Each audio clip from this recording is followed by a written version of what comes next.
What's up, everybody, and welcome to the Nerd Cave, your one-stop shop for all the video game news that you need to know. I am one of your hosts, Zach Dykes, joined along with, he flushes twice because he's nice, Malcolm Merriweather. That you know what, you cut out. What was what was it? It was something Merriweather. Malcolm Merriweather. Okay. Um. Yeah, I like that, especially the exposition. He flushes twice because he's nice. Malcolm So Merriweather. this is my Mr. This Rogers is persona. this is like your British butler, Mr. Rogers persona, which for anyone that's watching and you've watched a lot of TV in your life, especially a show called Andy Griffith, Malcolm Merriweather is a character from Andy Griffith. He's a British guy. Like he shows up only in a few episodes, Mm-hmm. and he's my favorite character out of the whole show. So I was the night we were writing these, I was like, he flushes twice because he's nice, and then it was like Malcolm Merriweather. I got to put that. There you go. There you go. I like that, guys. You can become part of the ship and part of the exclusive crew by going over to patreon.com/nerdcave, just like our wonderful crew members Brandon Hicks, Richard Newell, Daniel Sanford, Rushing Waters Yoga, the conductor, Marilyn James, Martin Sager, and Brittany the Granny Bee Harrison. Guys, go over there. Be part of the ship, part of the exclusive crew. Only the few are called and chosen. Are you going to be called? Are you going to be chosen? Everybody's called. Will you do it? Will you do it? If that phone rings, will you answer? Yeah. Ring, ring, ring. Zach here. Ring a ding Guys, ding.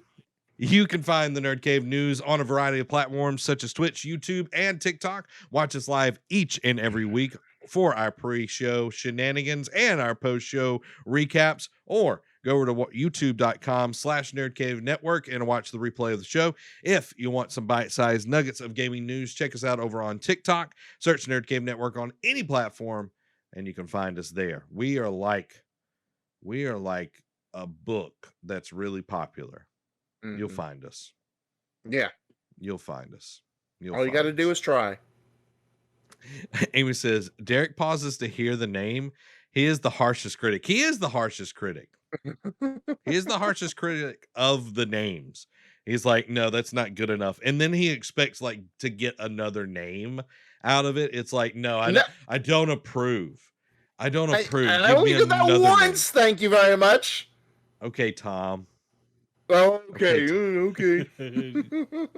I'll never live it down. You'll never live it down. You'll never live it down. Murdoch says, I like chicken nuggies or bite-sized nuggies of info. Hey, I do too. That's how I learn a lot of things. Life hacks. And to go back to the, it was just like you cut out on the Malcolm part, so I just didn't hear. I just heard Merriweather. I'm like, no, it's supposed to be two names. Like, I didn't hear the first part. That's the only thing. Yeah. I knew that time, but there's other times where it's like, nah, I don't like that name. It's like, this is not to my liking. Yeah, you're dismissed.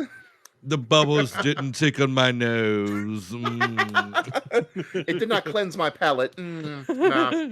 Another. This vintage is hog spit. Where did you get this at? Great value.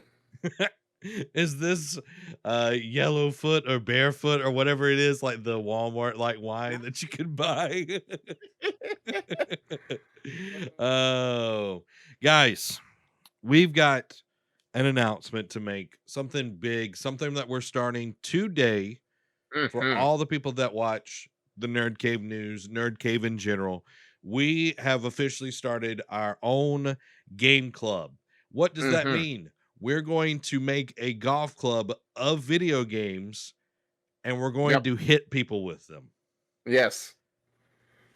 We're going to beat you with those 9 irons. Yep. Which that would be like, you think of like game cases, like that would be the most flimsy game club, like a club. Like it wouldn't last very long. You know what I mean? No. Now, if you took a steel book Oh yeah, yeah. Yeah. Or we take all of the like the really bad like special edition game, like the models, like Yeah. you know what I'm talking about, like the Yeah. figures that they put out for a while that were Right. just trash. Those cheap statues. Yeah, and then we melt them down into a club. That's what we beat people with. There we go. There we go. I love it. I mean, I was Well, just thinking for about taking the game cases and doing like Kung Lao and just like, whoosh, flick them at people. yeah, I like that. I So like that. B7, welcome to the stream. Hope you're doing well. Trey's like, I almost got legit excited. Shame on you, Zach. Can we tee off with ET for Atari? Yes, we can. So back to the actual announcement. We are doing a game club. So what this is going to be, guys, we're going to pick a game where everybody plays said game. We're going to do Horizon Zero Dawn, the complete edition, because we're also going to do the DLC that came with the game and everything. So that's what for I the meant to ask you last week too. Is like when we were Mhm. thinking this up, it's like if it has any story DLC, is that included? Now, for obviously, if it's got like skins or cosmetics, that doesn't count, obviously. Yeah, But that yeah. when we pick a game and it has like multiplayer, we're just including story, right? Just like story and Yeah, any just story story. DLC. We're not included like multiplayer or anything like that. Yeah. Yeah, Okay. unless, like even if like Mass Effect, like we did like the trilogy, like if we pick that in, the Yeah. future, like even if they added the multiplayer, which they're talking about, we wouldn't include that in there because it doesn't Yeah. necessarily like add into the story essentially. Yeah. So for the next 2 months, guys, we're going to try for 2 months to be able to beat this game. We're going to Yeah. be playing Horizon Zero Dawn, the complete edition. You can get it on PC, you can get it on PlayStation. So Mm-hmm. there's multiple platforms that you can get it on. So we're going to be playing that. We're going to be doing kind of like weekly updates. We want to Mm-hmm. hear what you're thinking because this is not just me and Derek playing the game Yeah. because Derek and I have played the game. He beat it. He Mm-hmm. he 100%ed it, didn't you? Other No, than the well, I did DLC. everything. I didn't do the challenges, like the little like Okay. the hunting lodge Hunter things. Shout. Like Yeah. yeah. Okay. So Derek's already beat it, but he's going back and playing through it again. I've played a good majority of the game, but I never finished it. So Right. this is a way for us to like as a community play one singular Mm-hmm. game and be able to talk about it and then us finish it. And they won't all be PlayStation games, okay, guys? Like Yeah. I We're go- it's very easy for us to do that. It's just Mhm. like we're going to show you the light of PlayStation, but we're not going to do that. Okay, we're going to be fair. We're going to jump through the different consoles or whatever, and pick games that 'Cause are I really have good. I already have my idea for the next one after Horizon, but that stuff is a lot of stuff can happen in the next 2 months, so it'll be Yeah. a per game basis. But I already have an idea. But we'll one thing at a time, guys. But we want to get involved. We want to get more involved with you guys. That was the whole idea behind this, and Hmm. have Zach and I play something because he's right. I beat the main story. I did not Hmm. play any of the Frozen Wilds DLC, so that will be coming in fresh for me when we get to that point.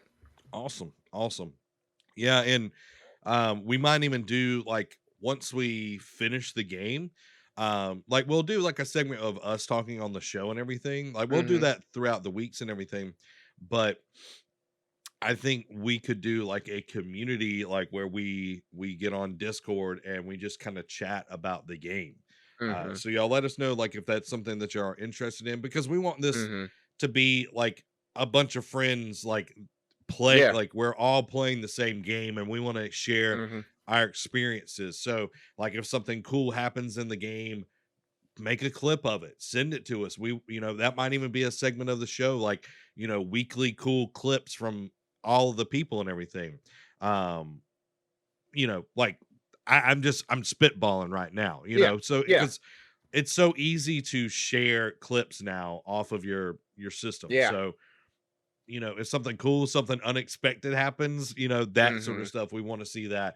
And, we might even show it on the stream, So Yeah. that is that is our game club of June and July. Mm-hmm. Hopefully we'll all be able to beat it Yeah. Yeah. I in two know. months. Are you saying that more for yourself than for me? Huh? Are you saying that more for yourself? Oh yeah, definitely for myself. Definitely for myself. Uh, As your cold streak for Ghost continues, you know what I mean? hey, I did start Miles Morales at least, but that's on stream, so that's like Hey, way yeah. different. That's way different. Um, I was just, and we were going through this, and I was like, when we were talking about this off, I think it was off air, but it was like, for some of these, we're going to need more than 1 month. Like people, Yeah. like how traditional book clubs go, like people read a book in a month, and I'm just like, yeah. And the first thing was like, yeah, let me try and play Witcher 3 in a month. That's not going to happen. Yeah, that ain't gonna happen. That's Uh like I'll have to devote all my time to that. yeah, that is our job, guys. We just play a video game for a month to be able to beat it. Yeah, Trey said, I want streams of the game too. That's a possibility. I gotta look yeah. into it a little bit more. I think That'd be Zach's it's cheat sheet get out of jail free card if he doesn't play this. yeah, yeah. It's trying to figure out, like, can this work as a game for streams and everything. So that might be, like Derek was saying, my cheat way of like being able to play it. Like, it's like, okay, I'm gonna play it on this day each and every week. That way I can finish Yeah, the game. But the only bad thing is, like, if I do start it on stream, that I means you have to finish it. I have, well, not just finish it, but I have to play it exclusively on stream. So I can't like go and do other things, or people will be confused. Yeah. So that Well, that I that mean, makes it the harder thing. depending on the game, you could, because since it's an open world RPG, like if you wanted to grind and like get some like items and didn't want to like do that monotonous stuff on stream, you could do that off stream and then just save like the big story beats or quest for on stream. Yeah. Yeah. That could be the way to do it. We'll figure it out, guys. Yeah. Trey said Bearded Book Club is on a book going on 3 months now. Yeah, he's been reading This Present Darkness, and it's been going. It's been Mm. going because the book before that, I think, was Color of Magic, and it lasted like 4 weeks or something like that. It was like really quick. It was a shorter book. So like this one, she's a hefty girl. She's a hefty girl. Thick. So that is our announcement, guys. Game Club starting today. We are Hmm. going to start Horizon Zero Dawn Complete Edition, or whatever they call it. I don't know. We're just saying the Complete Edition. We're Yeah. doing the Yeah. Frozen Wilds DLC with it as well. Hmm. So get you a copy of it.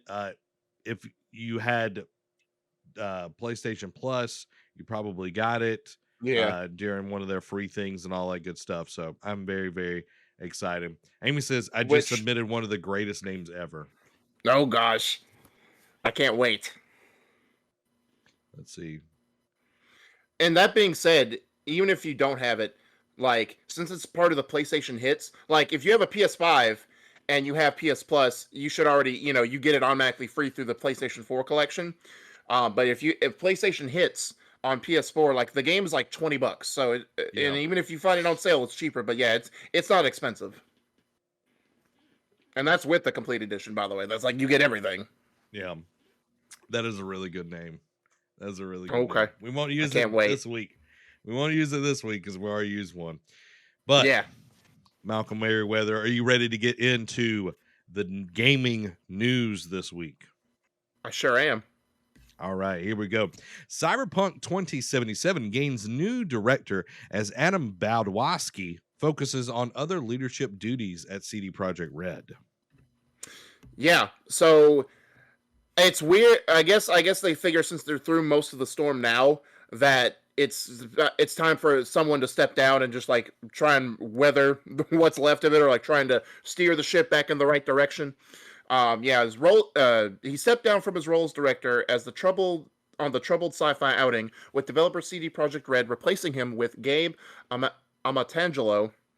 Badowski will now focus on quote other leadership duties with the company. Amatangelo had previously worked with BioWare on a number of projects, including Star Wars The Old Republic and its various expansions such as Rise of the Hutt Cartel, plus the Jaws of Hakan and Trespasser DLCs for Dragon Age Inquisition. Amatangelo initially joined CDPR early last year, where he served as a creative director. Yeah, it's like, okay, the horrors of war are over Yeah. to a degree. Let's get the person that was the director out of the way. Mm-hmm. just to kind of clean the slate and make it look like there's sunshine and roses on the other side of this. Um, you know, Yeah. and it could be as well. Adam is like, I'm tired. I'm beaten. Like, Yeah. he went 9 rounds with Muhammad Ali out Yeah. there, and he got his Yeah. clock clean No, no, no. He several went 9 rounds times. with Muhammad Ali and Mike Tyson. Yeah, and George Foreman. They were all in Oh there yeah, just pummeling him. exactly. So Lennox Lewis, all of them. So it was one of those things where you saw coming, especially with all the lawsuits, all the backlash, all the PR he had to deal with. So he's just like, Yeah, I still want to be with you guys, but I'm tired of getting this crap thrown at me. So let me yeah, just throw this out. Let me pass the baton to someone else.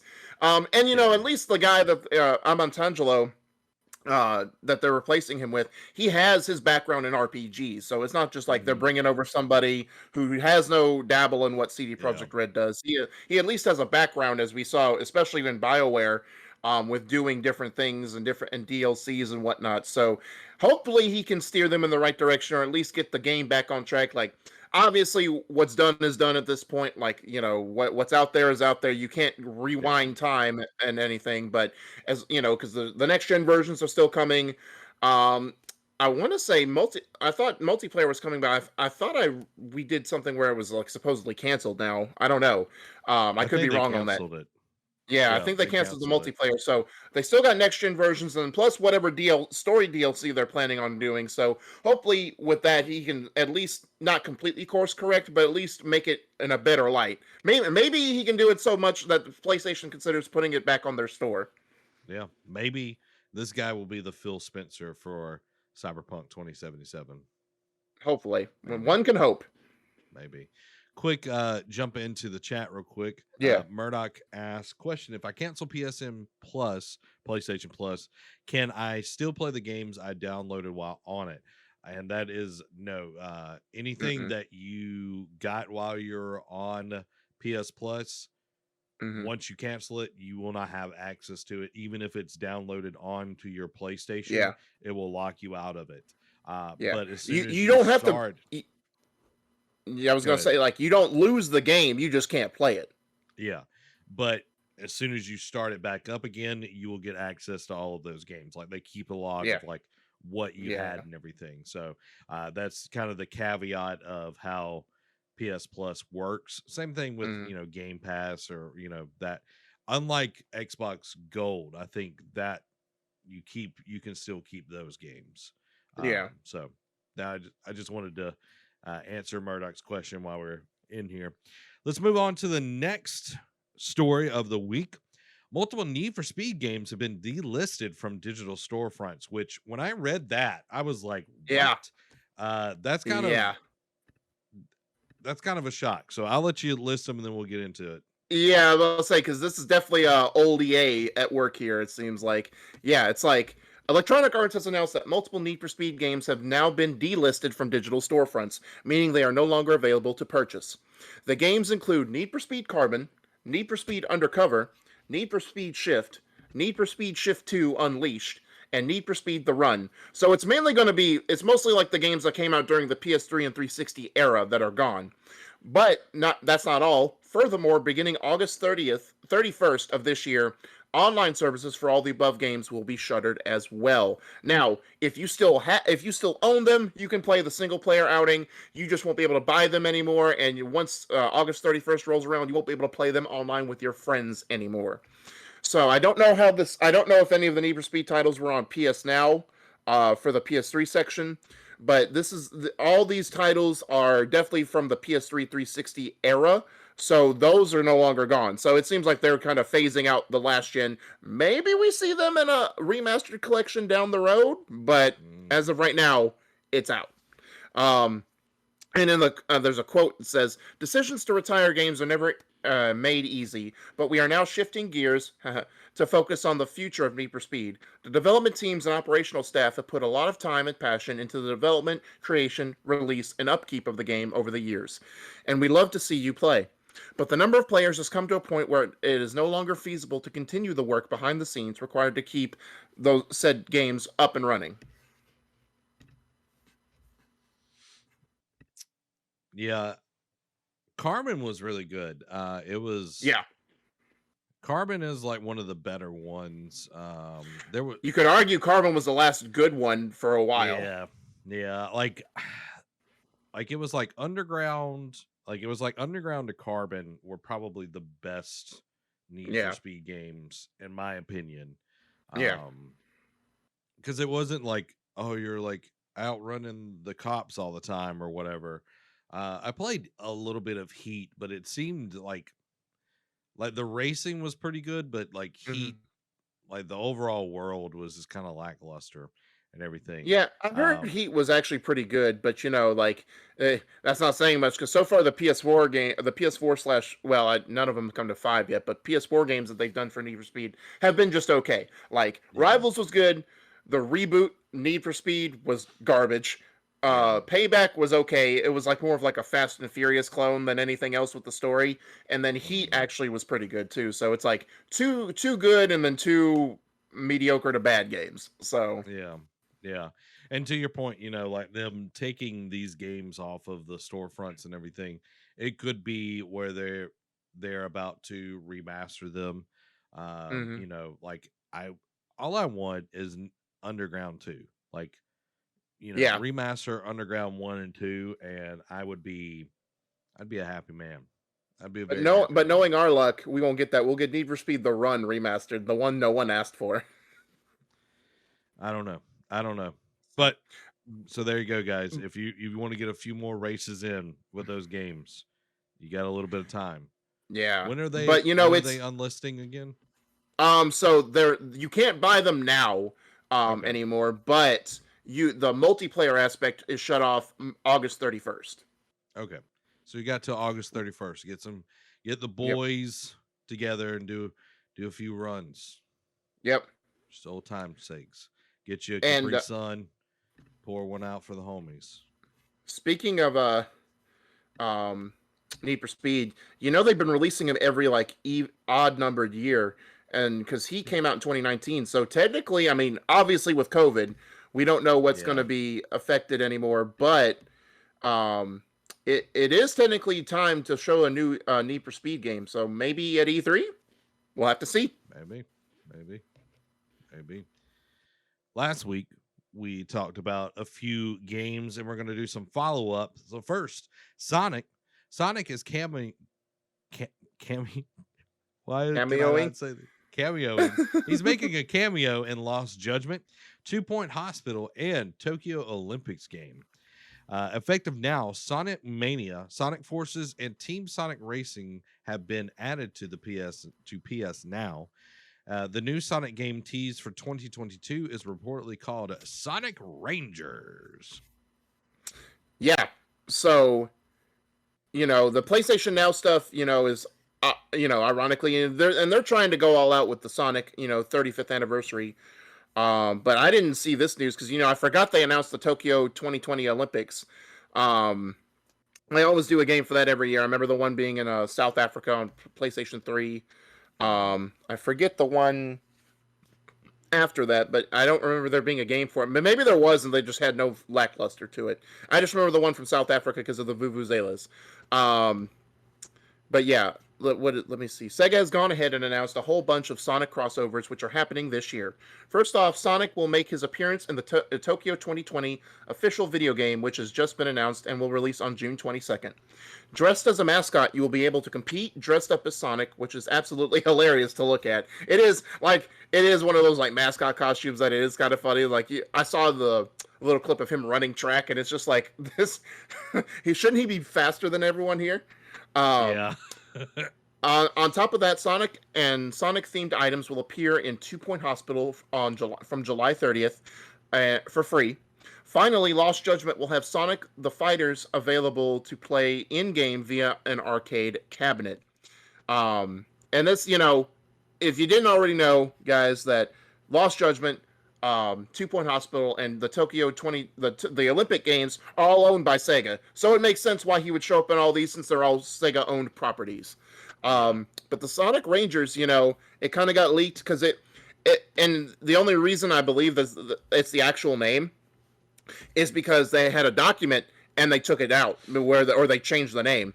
The new Sonic team developed title was announced during the Sonic the Hedgehog 30th anniversary stream yesterday evening, but little else was revealed, not even its official name. However, an early press release obtained by Eurogamer mentioned Sonic Rangers in the slew of announcement recaps.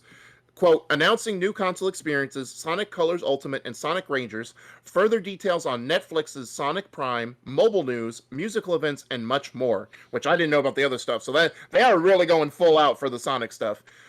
Sonic Rangers has now been omitted in recent editions of the press release, and the version officially shared was an older version sent out by mistake. So who knows if it'll be officially titled Rangers, but you can kind of see if they backtrack and withdrew the name, it's probably the right one. Even if it's like a working title, that's probably what it is. Murdoch said, "Rescue Rangers?" Question mark.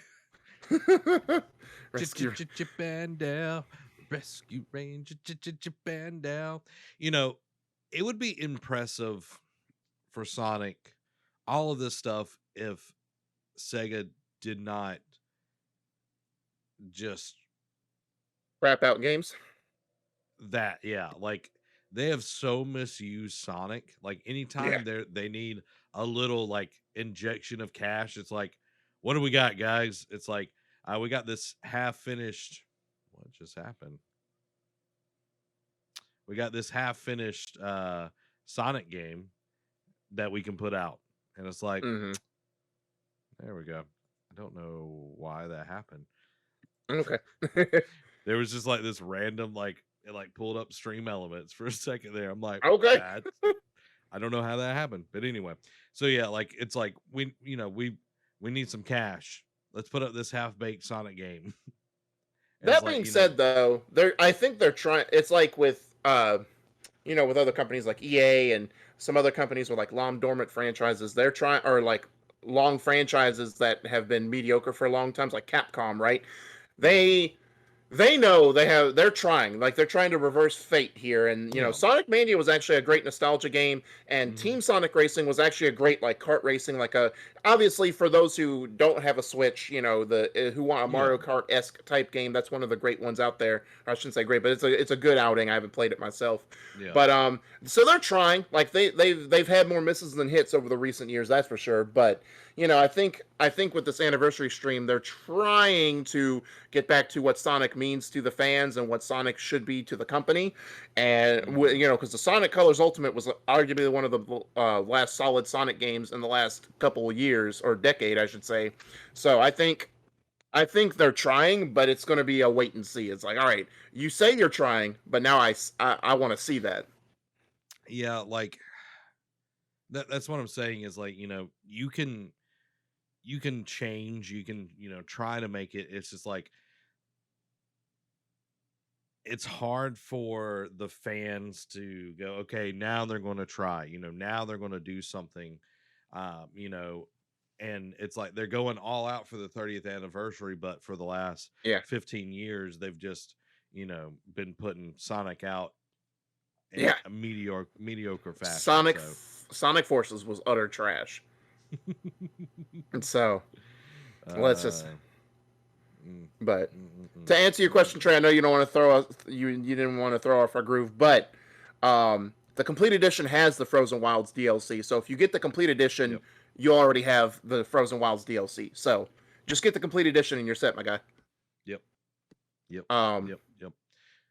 Moving to our next bit of news that we talked about last week, Dying Light 2 to have double the parkour moves of the first game, and supports 4-player co-op. Oh my god, 4-player co-op. Which the first one had that as well. Like you could well, I wouldn't say co-op, but it had multiplayer where it was a 5-player thing. It was like 1v5 and one player could play as a zombie. So they had some type of iteration like that already. But Dying Light 2 has doubled the number of parkour moves compared to the first game. According to developer Techland, at the Dying Light 2 May stream, it was revealed that Dying Light 2 would boast somewhere in the region of 3,000 different parkour animations, a massive leap over the first Dying Light game. Dying Light 2 will also support cooperative play for up to 4 players, allowing a quartet of folks to embark on Dying Light's 2 choice-stuffed open-world narrative together.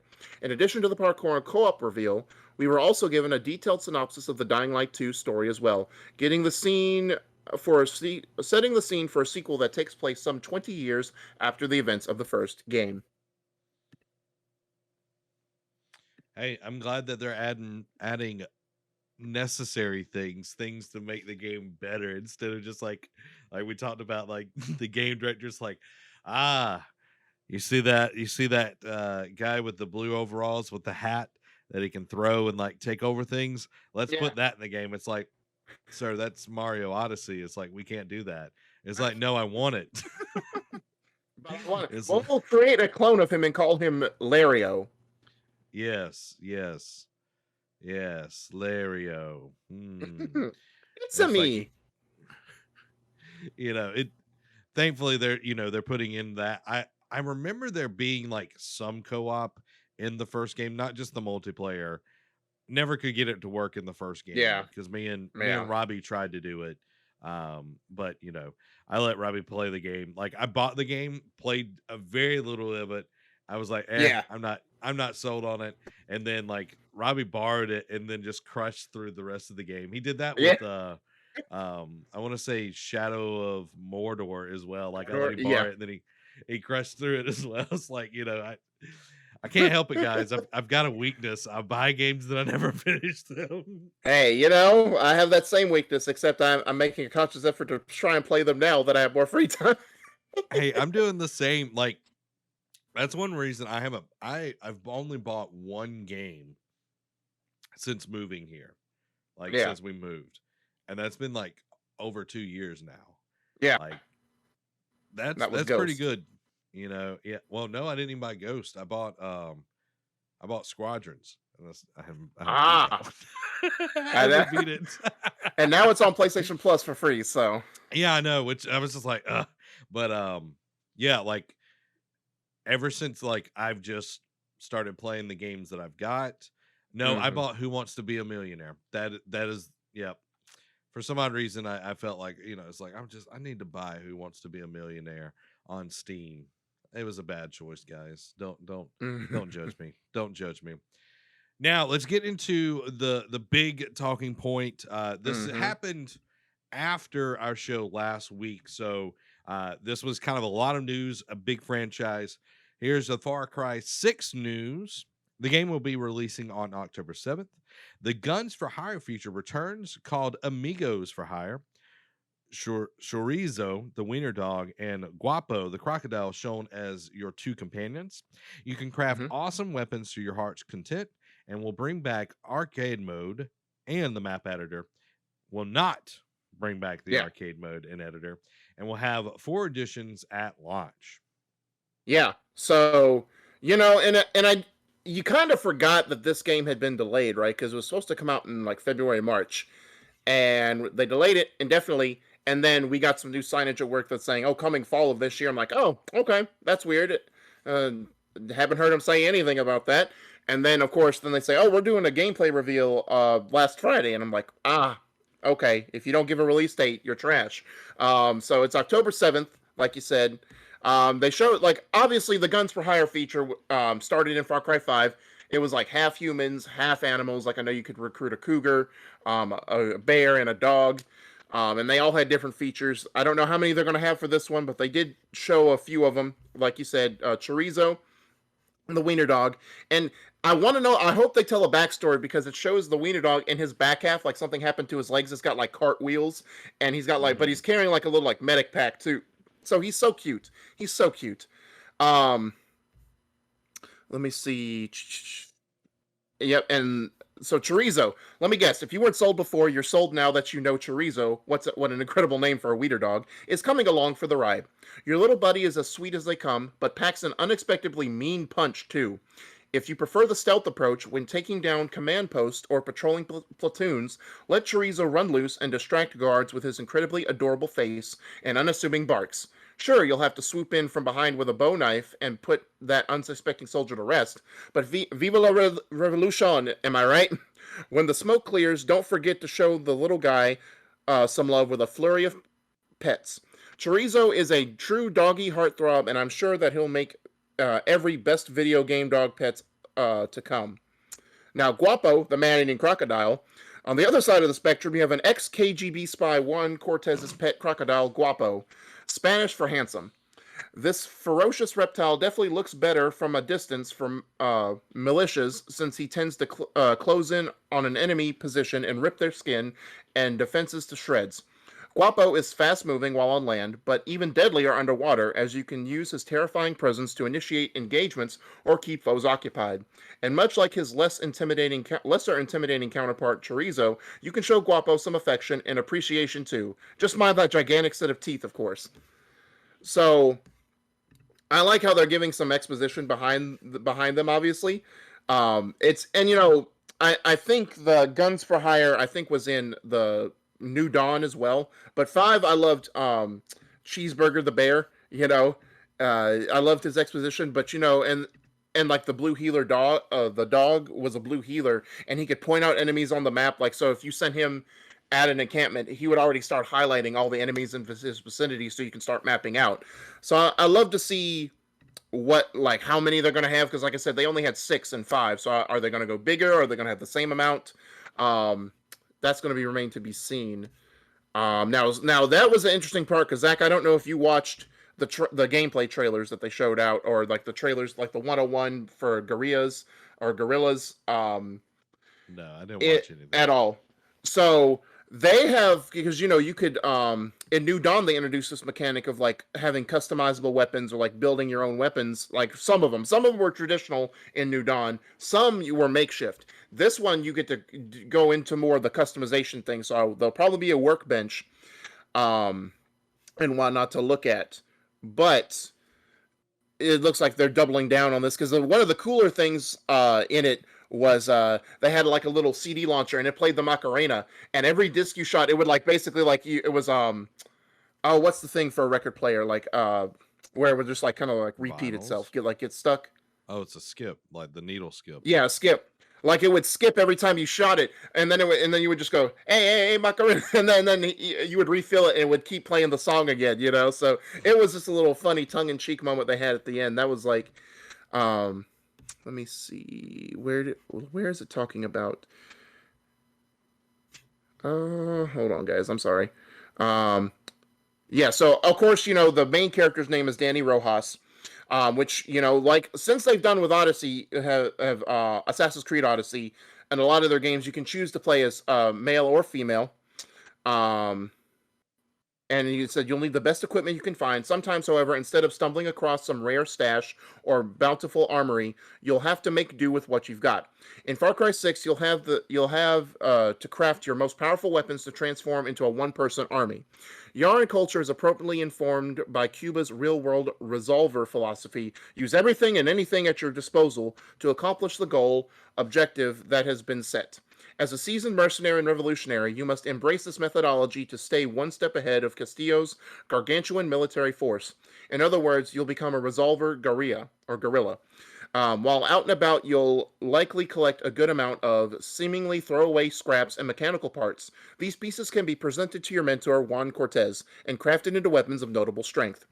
In the gameplay footage that was released, Danny can be seen wielding a motorcycle engine-powered minigun and unleashing carnage on their weaker opponents. Additionally, you'll likely spot a homing missile throwing a backpack, hilariously laying waste to the landscape. Far Cry 6 embraces the zaniness of craftable weapons so that you can live out your own action movie fantasies. And when you're not in the mood to spark the flames of chaos and warfare, you can holster your weapon, for the first time in franchise history, by the way, to take a more passive approach to exploration and navigation.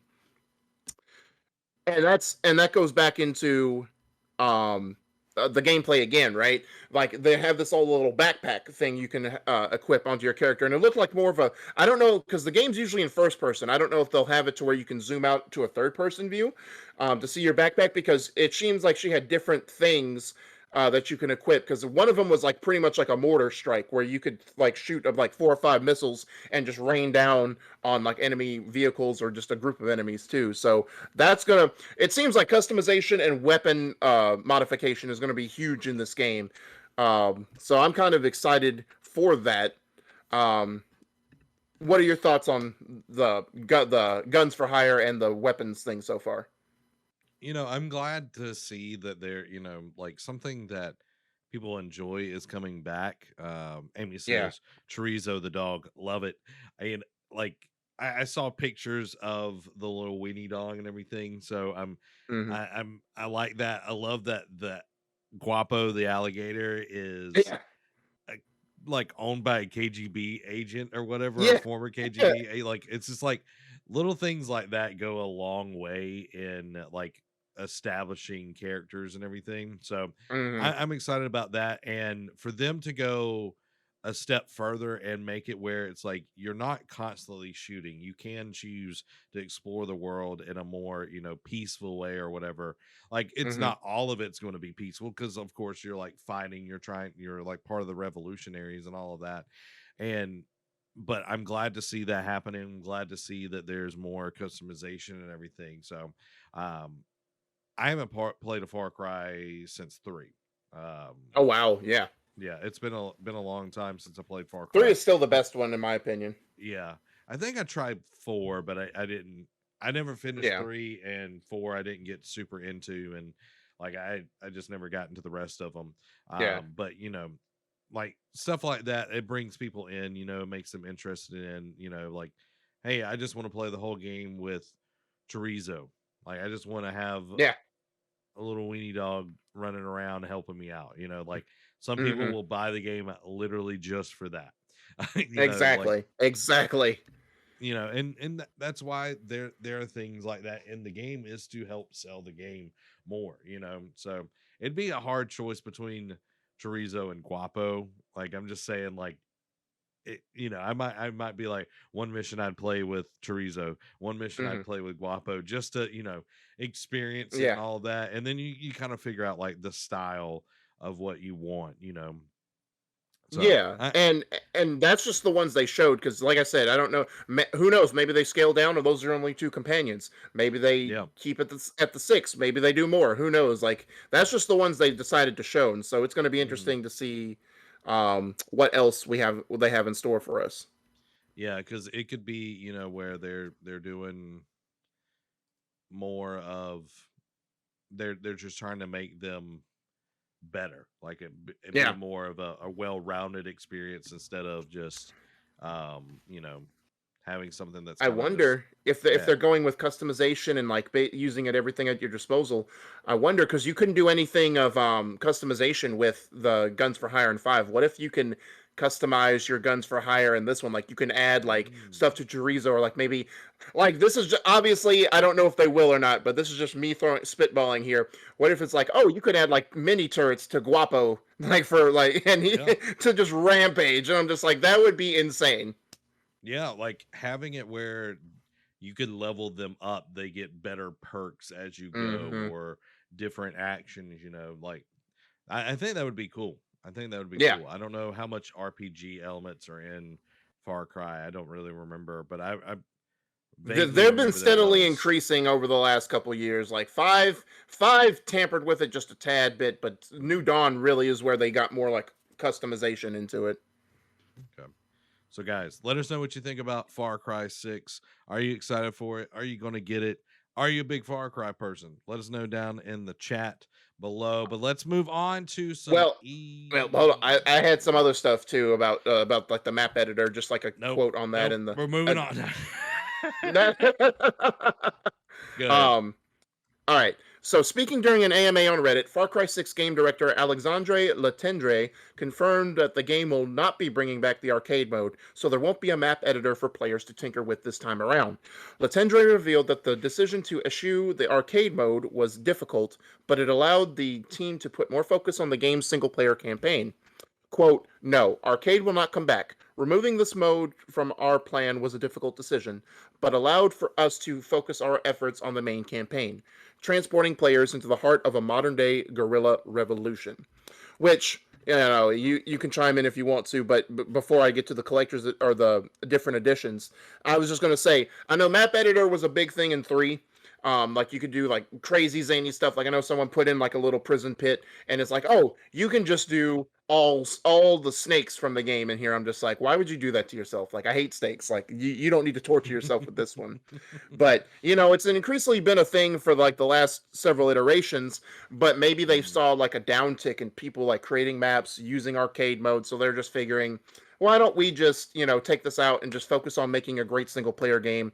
Which from the gameplay stuff, it looks like they're on the right track. It looks like the zany like yeah. stuff like it looks like what Far Cry used to be to me. So who knows? We'll see if how that plays out for fans. I really think it came down to like they weren't seeing a lot of like user generated stuff with Mhm. the editor and arcade mode, so they probably just decided let's not do it this time. Yeah, there's Uh, there's a lot that goes into something like that. Like I think about Doom. Um, I don't know if Eternal had a map editor, but I remember the first one, like the remaster that came out in 2016, mhm. they really pushed like map Yeah, editor and all of that. I don't know if they axed it in the second game, but it's like if you put in all of that work, you want people to use it, and if not yeah, enough people are using it, the next time you make a game, you're going to allocate resources in a more useful way. You want the return on yeah, investment on that. So yeah, and probably, and like I said, so we'll just have to see. yeah, It was probably just a, and who knows, maybe if enough fans outcry, they'll either add it as DLC or maybe they'll add it in the next iteration of Far Cry. Who knows? dude, But I think it's going a on far to, cry before we ever get that again. you're dismissed. Get out. Yeah. But so going on to the different editions, of course, the pre-order bonus for any edition you get is a special skin for Chorizo. You can also get the Discos Locos Deadly Disc Launcher as well, which was, if I'm, it's what I'm thinking. It's the one where it was like shooting the Macarena CDs out. Mm, Um, and of course, it's called the Libertad pack for pre-ordering. So of course, the standard edition will be 60, and you get just the pre-order bonus. The gold edition, which will be 100 or 110 for the physical edition, will be the game pre-order bonus, the season pass, which will include 3 DLCs called Beware the Dictator, The Jewel of the Caribbean, and A Nation Stranded in the Past. And of course, for the extra $10 for the physical edition, you get the Steelbook. Then you have the Ultimate Edition, which is 120 to 130 if you want the physical Steelbook edition of that, which includes all the previous plus 3 skins: the Croc Hunter, Vice, and Jungle Expedition. And then, of course, the big one, the Collector's Edition, which is $200. As if mm, if you thought the Dying Light was expensive, this one's expensive too. Um, which includes all the aforementioned stuff: the Tostador 72 centimeter flamethrower replica, 64-page art book, how to reassemble print, a steelbook, 10 stickers, soundtrack, a chorizo keychain, and a world map. Man, if I could just get just the chorizo keychain, I'll be fine with it. yeah. Well, So the I just looked up. It's interesting. It's like okay, we're going to say centimeters. Like of course, yeah, Ubisoft is like a French company and all that, so they're going to be, but for like a press release, it's like we're going to make it sound like really big. So I did centimeters to inches, and it's 28 inches, 0.3465. So it's a little over 2 feet, the flamethrower, huh? apparently. Okay, So still large, but it's probably like that, like it's yeah, not huge, but it's not like the Lancer replicas that we saw yeah, like in Gears of War side of things, but yeah, you know, but 72 sounds like more impressive than 29 yeah. inches, you know what I you mean? know, So it's all the bigger the better. yeah, it's like I don't do that centimeter stuff. I had to look it up. I'm like, I feel like you're giving me some speak here that I had You're to trying to decode. bamboozle me. Yeah, I had to decode it in the King's English. It's like going from English Standard to, or from New King James to English Standard of the Bible. Yeah. Guys, let's move into our next segment.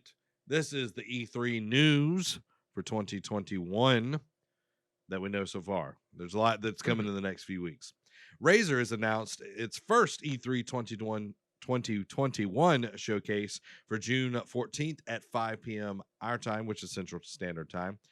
Mhm. Devolver Digital confirms an E3 2021 showcase for June 12th, no time set yet. Koch Media confirms E3 2021 showcase for June 11th at 2 p.m. our time. And Nintendo's E3 showcase is set for June 15th at 11 a.m. our time, Central Standard Time on all of those guys. Yeah. So first off, like, Devolver doing it, no surprise there. I forget if it's Coke or Koch Media. I've heard it pronounced both ways. Probably They were, I Coke. think, It's yeah, I probably think it was Coke Coke. because I shot it at Um, an orthodontist video, not guns. And that's how he would spelled his name, and I was like Koch. And the guy I was with was like, no, oh, it's Coke. So it's Coke. But okay, I learned them but phonetics. um, but no, like I think that when they originally announced like E3 was a thing this year, I think they were on the docket for confirmed. So that's no surprise. Nintendo, Razer was a surprise one because Razer's never done one before. So I'm interested to see how that's going to be. Um, And in the article here, it's like more with a few surprises, the closer looks at some of the adventures we are excited about. We already know the major gaming studios that will be there. Razer has just announced that it is hosting its first ever E3 showcase. While we don't know the full lineup yet, the gaming peripherals company promises some epic news for E3 2021. Razer CEO Min Liang Tan announced today that there will be a stunning line of new hardware for Razer to show off later this month. The Razer E3 keynote will be internationally broadcasted within the rest of this year's showcase, with promises of impressive tech to show off and an inside look at the future ahead for the big name tech company. Um, so then it goes on to say like this is the first time they've ever had their own showcase. They've always been present like in partner showcases because there was going to be the PC gaming show. So I wonder if Razer's still going to be there or are they just going to be like a subsidiary or whatever. But it's going to be interesting. So I don't know if they're going to show off any like gaming tech to show off how their new hardware runs. But it's going to be interesting to see the new hardware because I know Razer's like it's been one of those like long-standing like legacy companies for when it comes to computer tech. I know they've started dabbling in headsets too over the last couple of years, so it's going to be interesting because I know we've gotten some headsets in there for Xbox and PC that are made by Razer. Haven't heard good or bad things about those yet, but it's interesting to see the turn the company's taking for more like an accessory-based focus. Um, for Devolver Digital, they announced it just yesterday, I want to say, no, today actually. For June 12th, no time yet. But one of the things is, so what can we expect from Devolver Digital? Well, Shadow Warrior 3 release date is probably a given at this point, and with Serious Sam 4 confirmed for consoles, we can probably expect something else from that too. So not, Devolver's been one of those like I remember you and I watching that. They're one of their first ones, and it was just like, what is happening? Well, like, what is this? Like, it's very satirical.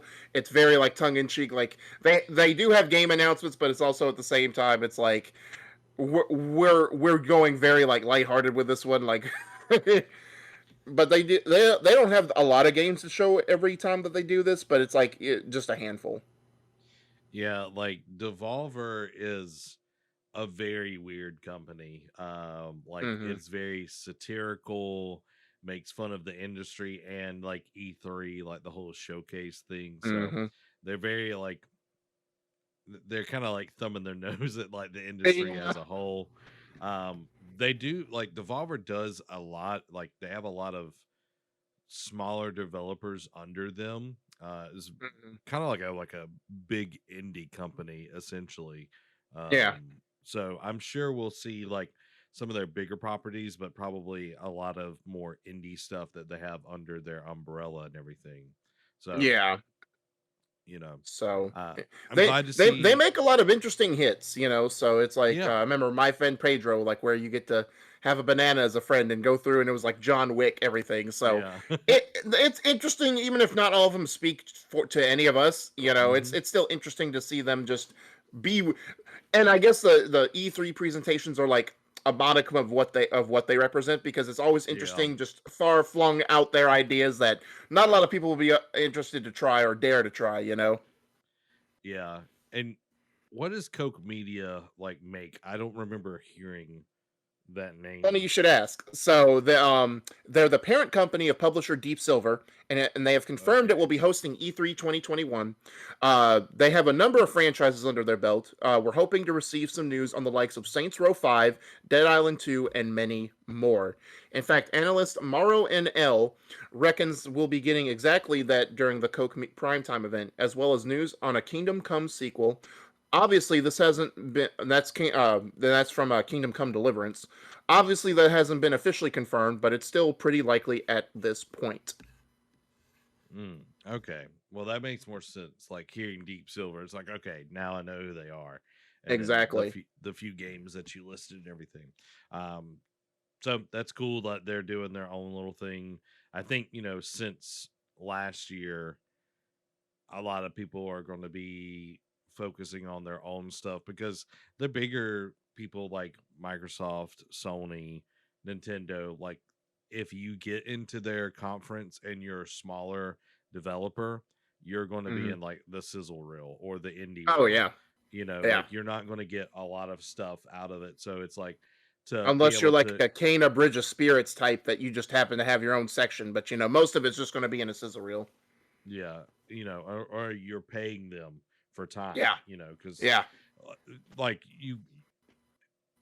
them going in their own direction, them doing something for themselves is a much better thing because like you actually get to explain your game in detail, Hmm. and not everybody will go watch the presentations or whatever, but it's a way for the ones that, okay, well, I didn't see it, but I saw like people just blowing up this game, let me go check it out, and then they fall down the rabbit hole, like Right. it, I think it's a good thing. So that way you're getting more. Maybe we'll get to see Dead Island 2 finally come out, guys. Well, I mean, hey, Dying Light 2 finally had a gameplay update after a couple years and a release date. Now, whether that one sticks, we'll have to see. But Yeah. we have Dying Light 2 stuff, so Dead Island 2, the ball's in your court. Now, granted, they haven't been in limbo as long as Dying Light has. No, Dying Light hasn't been in limbo as long as Dead Island 2 has, for Yeah. sure. Because I remember that was what, E3 2014, 2015 was when Dying Light Yeah. 2 was first revealed. And we're here, it is 2021. We haven't seen hide nor hair of it since. Yeah. Like I remember the trailer, like the guy's like jogging and like just chaos is like going on behind him and everything. And that's the Mhm. last time we saw anything for that Yeah. game. So Yeah, and I mean, I remember them. What was it? January of 16 or some whatever it was, where IGN did like their IGN first, and it was like a bunch of like unknown games, and one of them was Dead Island 2, and we got like a little bit of like gameplay update. Like, night yeah. we didn't see a video or trailer or anything. We just got like a press release. But that's the last time we've heard anything from this game. So to me, if we don't see anything from Dead Island 2, they just It's should just dead. cancel the game and say it's finished. Like Yeah. don't just keep me in suspense here. But if we need to see if they are serious and it's one of their like flagship games, they need to show us something. Even if it Yeah. doesn't come out till next year, they need to show something. We might, get um Half-Life 3 before we get Dead Island Oh 2. my gosh. Yeah, it probably. Elder Scrolls 6 will probably come out before Dead Island 2 at this point. You look slightly mosaic right now. Okay, it's coming in. Okay. Like your camera, like it looked like a art piece. I was like, oh wow, Derek looks like he's being painted like one of those French girls. Um, I'm glad to see Nintendo coming back to E3. Me too. I don't know if it's going to be like a direct, like are they just Again, funny you should bring that up. Tune in for a Nintendo Direct with roughly 40 minutes of info focused exclusively on Nintendo Switch software, mostly releasing in 2021, followed by around 3 hours of gameplay in Nintendo Treehouse Live. you see how we do those transitions. Yeah. You see that's That's how you do it, guys. I'm just kidding. Yeah. I mean, shoot, we've been doing this for like what 4 or 5 months now. If we don't have Yeah. some type of rhythm now, But, you know. 45 minutes, that's a pretty good, showcase, and then Hmm. 3 hours of gameplay and Nintendo Treehouse and all of that. Like, Hmm. that's where you get your deep dives with Nintendo is the Yep. Nintendo Treehouse. Um, so I'm glad to see that, I think everyone thought Nintendo was crazy back in the day when they started the directs, like they pulled Yeah. out at E3 and everything, but they have And got now it you where see imitators. mhm, they've got it where it's so polished that, you know, when you watch a Nintendo Direct, it's on a totally another level. Like Oh yeah. the other ones do okay at it, like, but theirs is usually really packed with good stuff. Like there's pacing Yeah. to it. So Yeah. I'm excited. I'm excited for E3, and And we will it's be. Yeah, it's only a few doing weeks away. something with it. Yeah, I'm about to say, yeah, it's about a week and a half, 2 weeks away, guys. So I'm excited. I'm excited. We're gonna have to figure. We'll have something down the pipeline. We just can't. Hmm. We just don't know what it is yet. But Yeah, no, like and it being exclusively on software, and most of it, I'm glad they've gotten away where they've reworded it, like where it says mostly, because the last couple of times they said, "Oh, it's only on games focused on this year," and they'd have at least like half a dozen games coming out the following year, and it's like, "All yeah, right, guys, you you didn't lie to me, but you didn't tell me the whole truth either." So they was like, "All yeah. right, it's gonna be mostly this year." Mostly this. Yeah, it's Hmm. like just be honest. That's all I need. Just be Yeah, honest. That. It's easier that way. It's easier that don't way. don't pee and tell me it's raining. You know what's easy, guys? It's easy to talk about PlayStation. It's easy to talk Hmm. about PlayStation, especially because this is our legacy segment called PlayStation News. Let's get into it. Sony confirms PS Now has reached 3.2 million subscribers, up 2.2 million since launch. Well, since relaunch, so that was from the point where they lowered the price to $10 a month, to try and compete with Game Pass. And we talked about it last week that they want to again, Sony's back and forth with either making a Game Pass competitor or just doubling down on PlayStation Now. Well, since the relaunch, it's helped out, their numbers. Mm, I mean, it's crazy to think that since the relaunch a few years ago that they've gone up 2.2 million. So they only had 1 million subscribers at launch, yeah. which probably meant that the how bad which was probably a testament to how bad the service was to begin with. And since they've redone a lot of things and added games that are relevant, or like a lot of the big exclusives, like I know when they kicked off, they did God of War and Uncharted 4, and then Yep. did Horizon Zero Dawn. So it's only been beneficial for them. So hopefully they continue that Yeah. trend going forward.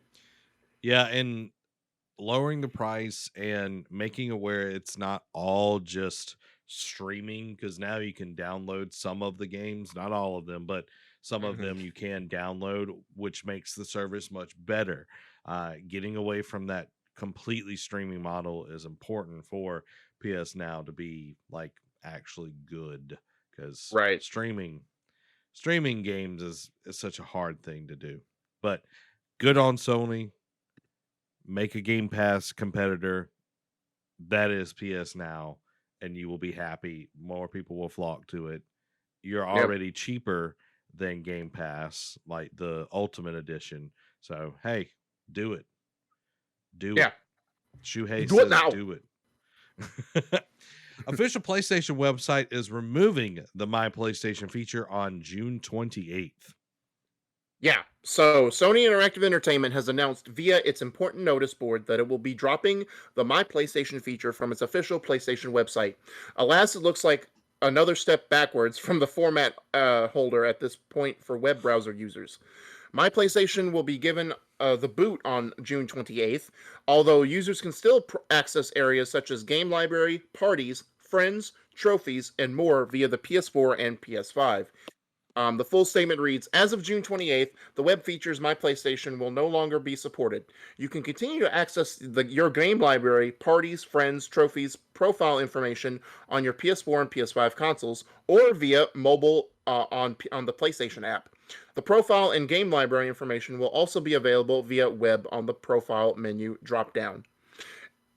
So it looks like they're just revamping their website, and with them doubling down, like I'm indifferent about this because I never used it. Like the only thing I would ever go on it is like if I didn't want to turn, if I was away from my PlayStation, but I had my laptop, just pull up, and look at the store and search all that mess on there. But with them redoing the mobile app and doubling down and getting like, because we talked about a few weeks ago how the mobile app subscribe or the downloads have gone up since they've redone it. So maybe they figured, all right, let's get away from browsers and just go through the app or on your PlayStation. Yeah, the app is really nice. I was using it day or so ago, Yeah. and like usually I would avoid using the app because it was just trash before they updated it and everything. This my PlayStation thing, I didn't even know it was a feature. Like I didn't even know it was a thing. Yeah, me The either. only time I ever go on the PlayStation website was if I was like removing my account from a console, like if I was, making it not my home console anymore, Yeah. if I couldn't do it on my physical console because of game sharing or whatever. That's the only reason I would do it. So I, get the app. It's really well done. You can message people. It's very ease of use. You can even tell, like, go into the store and tell your PlayStation to add it to your library. That's what I did Oh, for yeah. the PS Plus games for the month. I just went in and said add to library, which I would had to do beforehand on my console. Now I can do it just straight on my phone. Makes it so Right. much easier. So I like it. I like it. So not a big deal to me. I don't really care. Yeah. You take Me it either. away. So Get rid of it. Get rid of it. get out of here. Sony is hiring for mergers and acquisitions director.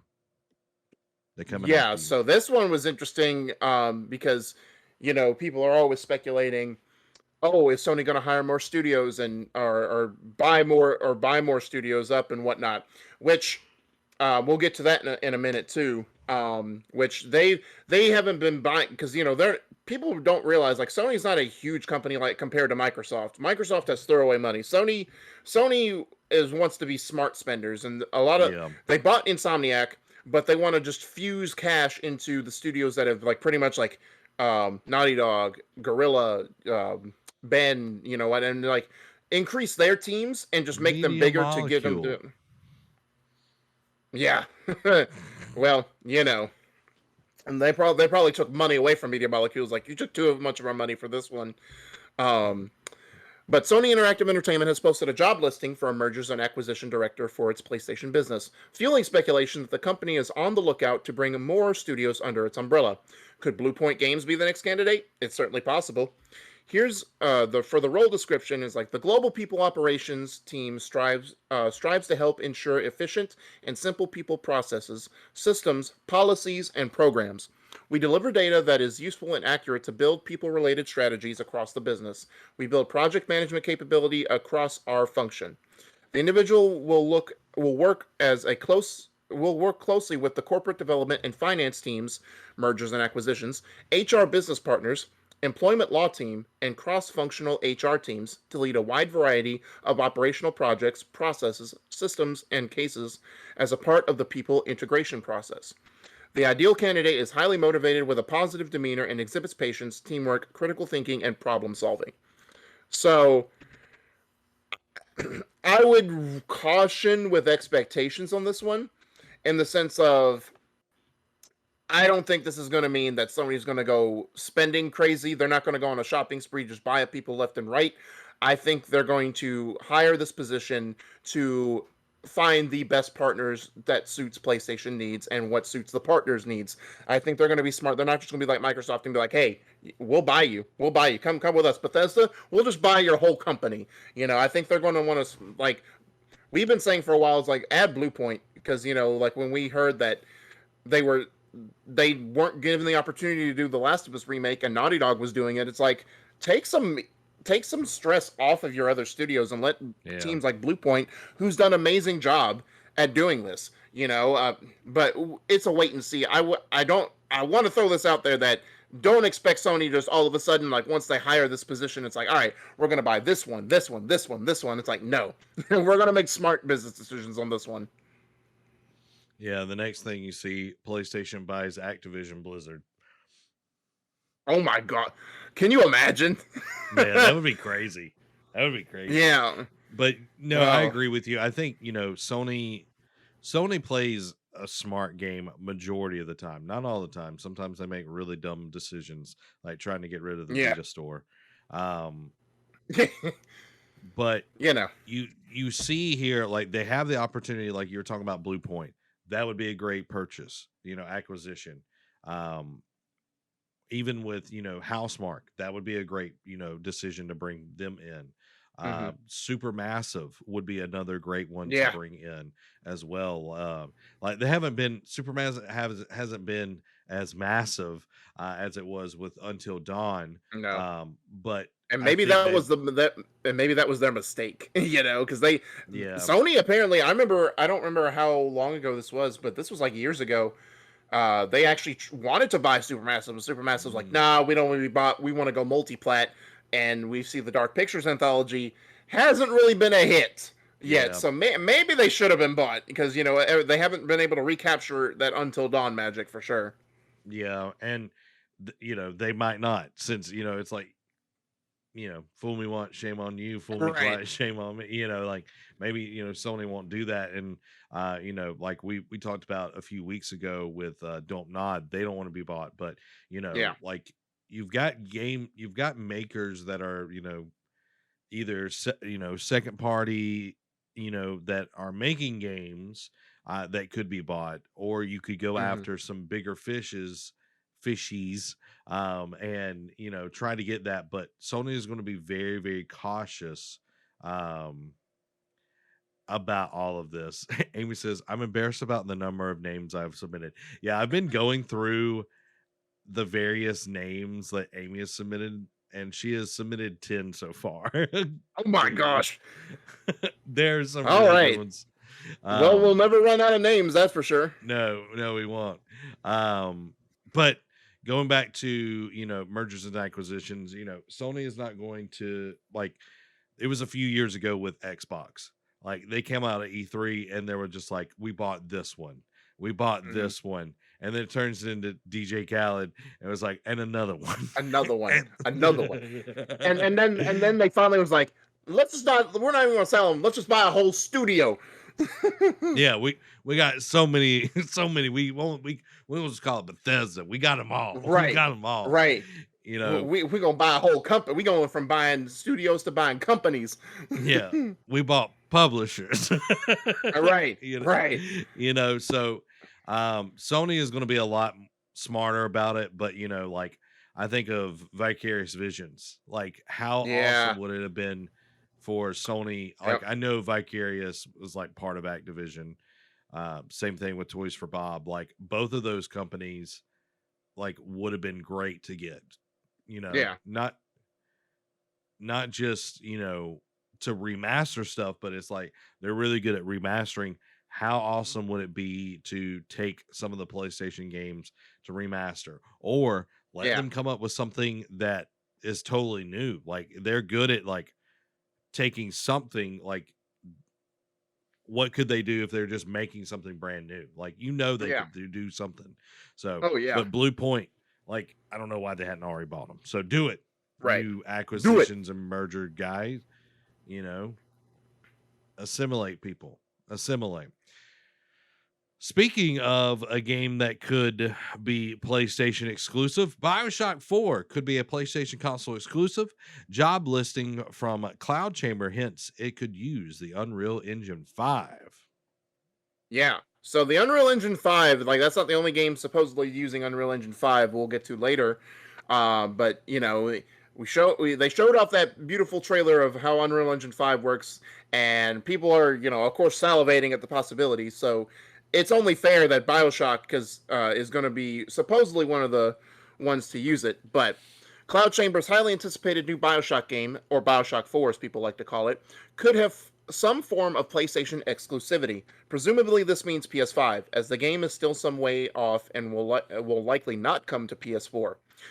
That's according to YouTube Xbox Era, a leaker who has a fairly solid track record, who said that he's not sure yet if it will be a full console exclusive or a timed exclusive. Obviously, you should take this with a huge pinch of salt, as there's absolutely no confirmation about this from the game's developer or publisher. This would be huge because, correct me if I'm wrong, wasn't the first Bioshock a timed Xbox 360 exclusive?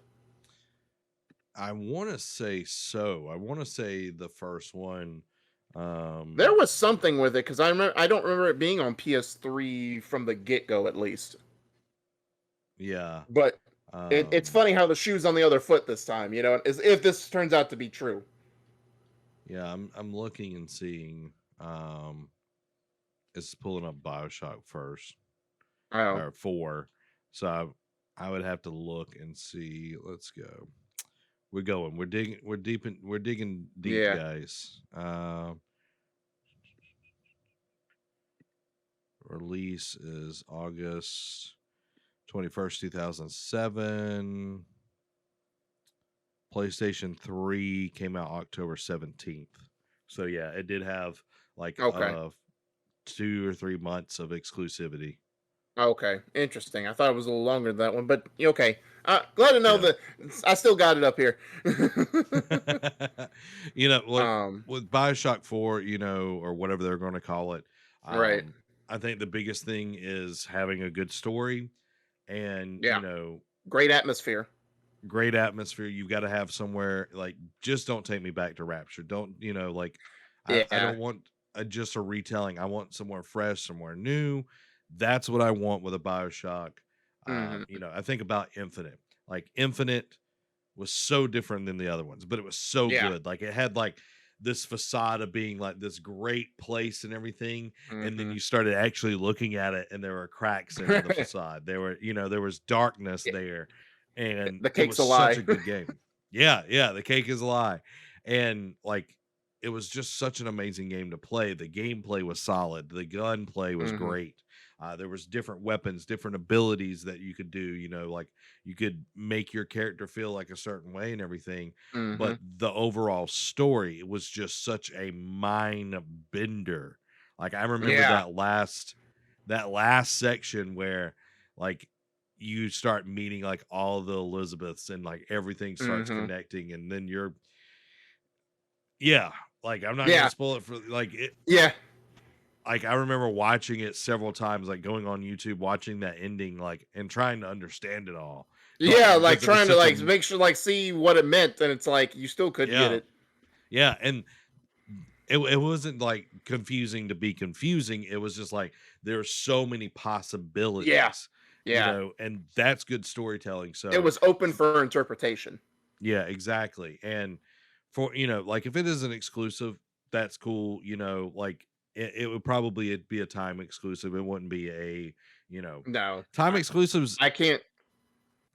It's hard to do a timed exclusive because Yeah. when it does come to the other consoles, like it has lost a lot of its thunder. You look at, I think of Tomb Raider as one of the Yeah. bigger examples of this. Yep. Like really struggled to get its footing after that timed exclusive.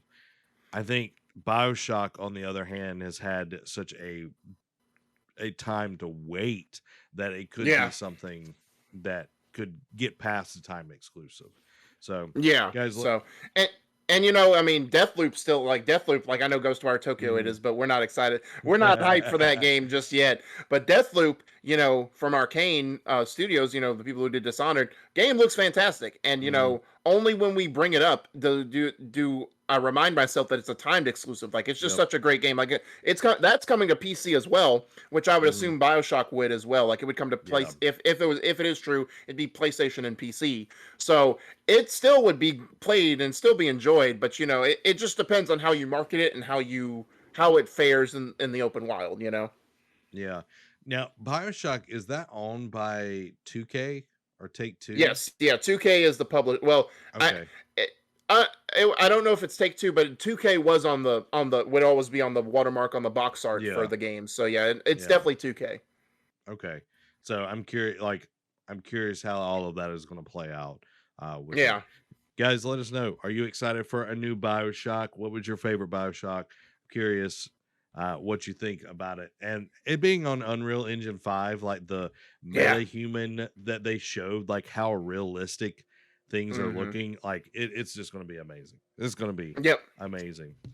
Destruction All Stars is getting online bots in its gameplay, which it tells me Yeah. not, not a lot of good things going on with Destruction All Stars Nah, here if they're having to nah, put online nah. bots to fill That out was my things. first thought when I saw this. I'm just like, there, the player count's probably not that high, is it, my guys? Yeah. Um, but has received online bots for a future update. The studio noted that the PS5 exclusive title is prone to peak and low was it prone to peak low times in terms of player activity, which means to peak and high times and have low times in terms of player activity, which means matchmaking isn't always top notch.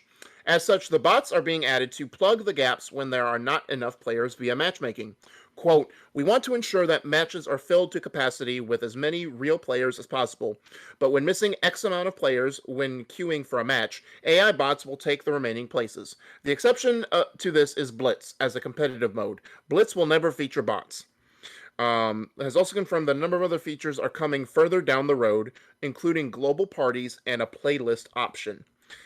So the end part with those is a nice thing, but when I first saw online bots, I'm just thinking, oof, you, you lost after it didn't go free to play, after it was done being free on PlayStation Plus. Not a lot of people got on board, did they? Yeah, like this. Okay, I was looking up. This is the game that, like, when they announced it, I'm like, this is so stupid. Yeah. I mean, Okay, that was a kid friendly game, just to have like something different, because it's very like I was telling this to Allie Hensley, mhm, or Henley, I forget your last name. Forgive me. But she no, had inquired, it's like, is this what consoles is this on? And I thought the game was on PC as well, but when I googled it, it's just PS5 only, like not even PS4 or anything like that. Um, so it is locked behind a certain player base. yeah, But and on the one hand, like, I don't want to be completely negative on this. On one hand, because I do hate when it's like when there's certain like the non like busy parts of the day, like when I drop into a multiplayer lobby, yeah, like either late at night or like mid part of the day when there's not a lot of people, like everyone's at work or whatnot, yeah, and it's like, oh, not enough players to queue, and you just sit there for like 10-15 minutes waiting for enough hmm, players to join in a match. Whereas like this, where the bots jumping in, it will get matches yeah, going quicker. So that is the only positive of this, is like for the people who do want to play, they don't have to wait for a full lobby. At the hmm, same time, it doesn't bode well for the future, like the length of this game, like the tail end of the game. yeah. I don't think it's going to be very long in the tooth here. Mm-mm. Um, like I think about like popular games like Overwatch, you know, Yeah. Fortnite, whatever. The only time I've ever had an issue getting a game going in one of the more Mm. popular games is the 24-hour stream me and Allie were playing like at 4 in the morning. It was it took a little while to get like people in there because like most people were asleep that play it. But Right. that's the only time, and I've played, thousands of Overwatch matches and everything Mm-hmm. and never had an issue until I was playing like at 4 in the morning. Where majority of the Yeah. world is either getting up and going to work or they're asleep. So, you know, I'm fine with them putting online bots. It's just like it feels like this game is going to be dead It's very already very got one foot soon. in the grave. Yeah, yeah. Speaking of more Sony news, Sony Bend is working on a new IP that builds upon the open world systems from Days Gone. Now, I didn't Yeah. play Days Gone, so I'm not 100% sure what the open world system is, but Derek, I know you're going to tell me. Well, yeah, I was gonna say, and I need to go back. I keep every time I keep reading about Days Gone stuff, like I need to go back and finish that game. But the open world system, a lot of it was like the hordes, the zombies in it. The different like the human elements, like the weather cycles. Like with snow would have one thing, or like snow or rain would have this kind of visibility. During the day, it would have some other stuff going on. And also like with the mechanics too, like the like hunting for scraps to build up like your character, to build up your weapons, to build up your motorcycle, keeping your motorcycle intact. Like I would like to know how much of those is going to transfer over into there. Like I could see the weather elements, I could probably see like the different enemy behaviors, and I could see probably some form of loot or like resource scrounging mechanics. I don't think it'll be copy and paste what Days Gone was. Now that being said, people forget Techland did the first Dead Island. Like this is just like stay with me here. Like I know I'll be on a tangent here. Techland did Dead Island 1. Then, they did their thing, and I think they did the little add-on, and I forget what it's called, but they did that. Then they went over to WB and did Dying Light, and they openly said this is the Dead Island game we should have made from the get-go. This could be Sony Ben basically like, hey, we did Days Gone, kind of flubbed it at the end here, so we didn't completely make it how we wanted it to be, or it didn't end up how we wanted it to be. Whatever we're doing, maybe this is like the Days Gone they should have made. I hope it's not another zombie game per se, but if it's like a spiritual successor, like it's got like aliens or like whatever, like just some weird type of like enemy types, we'll see. But Herman Hulse confirmed that Sony Bend is working on a new IP that will build upon the work and open world systems that crafted in Days Gone. Revealed in the PlayStation blog, Herman states that, quote, Bend Studio is working on a very exciting new IP that they're very, very passionate about. They're building on the deep open world systems that they developed with Days Gone, so I'm really happy for Bend Studio. This comes after reports earlier this year claiming that the studio was initially moved into developing a new Uncharted game before being taken off requesting to do so. It was also confirmed that the studio was working on a new IP rather than developing a sequel to Days Gone, which received mixed critical reception upon launch despite positive sales. So it's we had talked about this a few weeks ago or a month ago at this point. It's nice to see that they are confirming that this is a thing now. I'm glad because I was worried that Bend Studio was just going to go back to being like working on known properties and not being able to make their own games. Sorry, I was clearing my throat. Oh, you're fine. Like I'm glad that they're going to be able to work on something. And like you were saying, if this is a spiritual successor to Days Gone, it's the Days Gone that they wanted to make, but issues got in the way. Now they're actually getting to put out what they wanted to. Like, I'm fine with that. I hate that they're not getting to make a Days Gone 2. I know they put a lot into the first one, but well, it's because we didn't buy it at full price, Zach. Hey,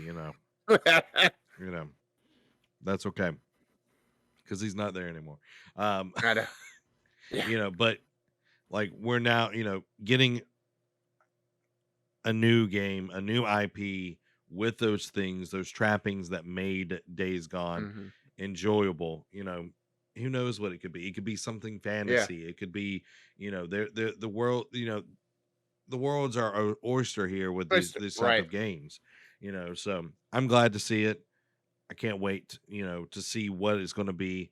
It's going to be a while. It's going to be a while. Yeah. So don't hold your breath, guys. But it will be some time before we get something from Sony Bend. Now, some interesting news. You kind of hinted at it about when we talked about the mergers and acquisitions position open for Sony, but Team Asobi officially has become the newest PlayStation studio. They're expanding to grow global IP for all ages. And Team Asobi is the cats that made the Astro Bot games that we've seen with PlayStation 4 and PlayStation 5. Yep, and this is the remnants of Studio Japan. So, and it's weird. It's weird that this is officially them saying that hey, Japan Studio is no longer with us. This is the new studio taking place. It's weird because I thought Team Asobi was like a subsect of Japan. So when they said, "Oh, it's officially the new PlayStation studio," I'm just like, why wasn't it before? I guess I don't know how business politics work that well, or like insider knowledge about owning and not owning studios, or so. It's interesting, but the global IP for all ages, like they didn't necessarily say a new IP, as so much as maybe just like expanding on Astrobot. In the article, it says Herman Hulse revealed in a new Q&A is that it is expanding Team Asobi, the only remnants of the now shuttered Japan studio, in order to grow the IP it makes.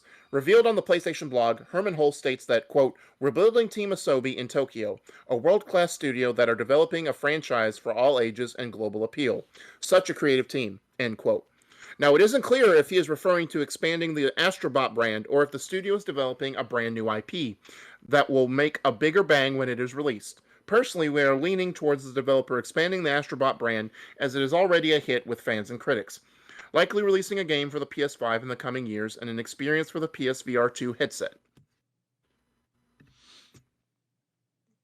Like just playing a little bit of the Astrobot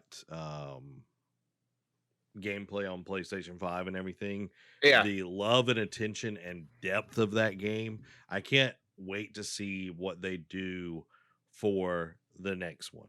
Like, what are they Right. going to do? I don't know if it'll be as PlayStation centric as, because it was pretty much a tech demo, but it was very well done tech demo Yeah, for the exactly. PlayStation 5. A lot of love and attention and care, a lot of Easter eggs for PlayStation's kind of lore and everything in there that made it interesting. You wanted to keep playing it. It's not just, oh well, these are the triggers. This is how the haptic feedback is. So like actually being able to take that IP and make it into something even greater, like Yeah. it's good. But to your point, it's like I think this was kind of more of a PR speak than them like technically buying Team Asobi. It's Yeah. like, Yeah. okay, we've killed Team Japan, but Team Asobi was part of Team Japan or Studio Japan. They're the phoenix that rose from the ashes. Yeah, it's like, okay, now here is our new studio, and Studio Japan is like that I don't know his name, but it's like he shoots the guy and he's like, "Why did you do that?" You, you Yeah, know what I'm talking about? yeah, it's like yeah, the little SNL skit guy. So Yeah, it's like that's pretty much like Sony's like, why did "I'd you like do to this? introduce." It's like it's like shoots Studio Japan. I'd like to introduce to you our new studio team. Team Asobi.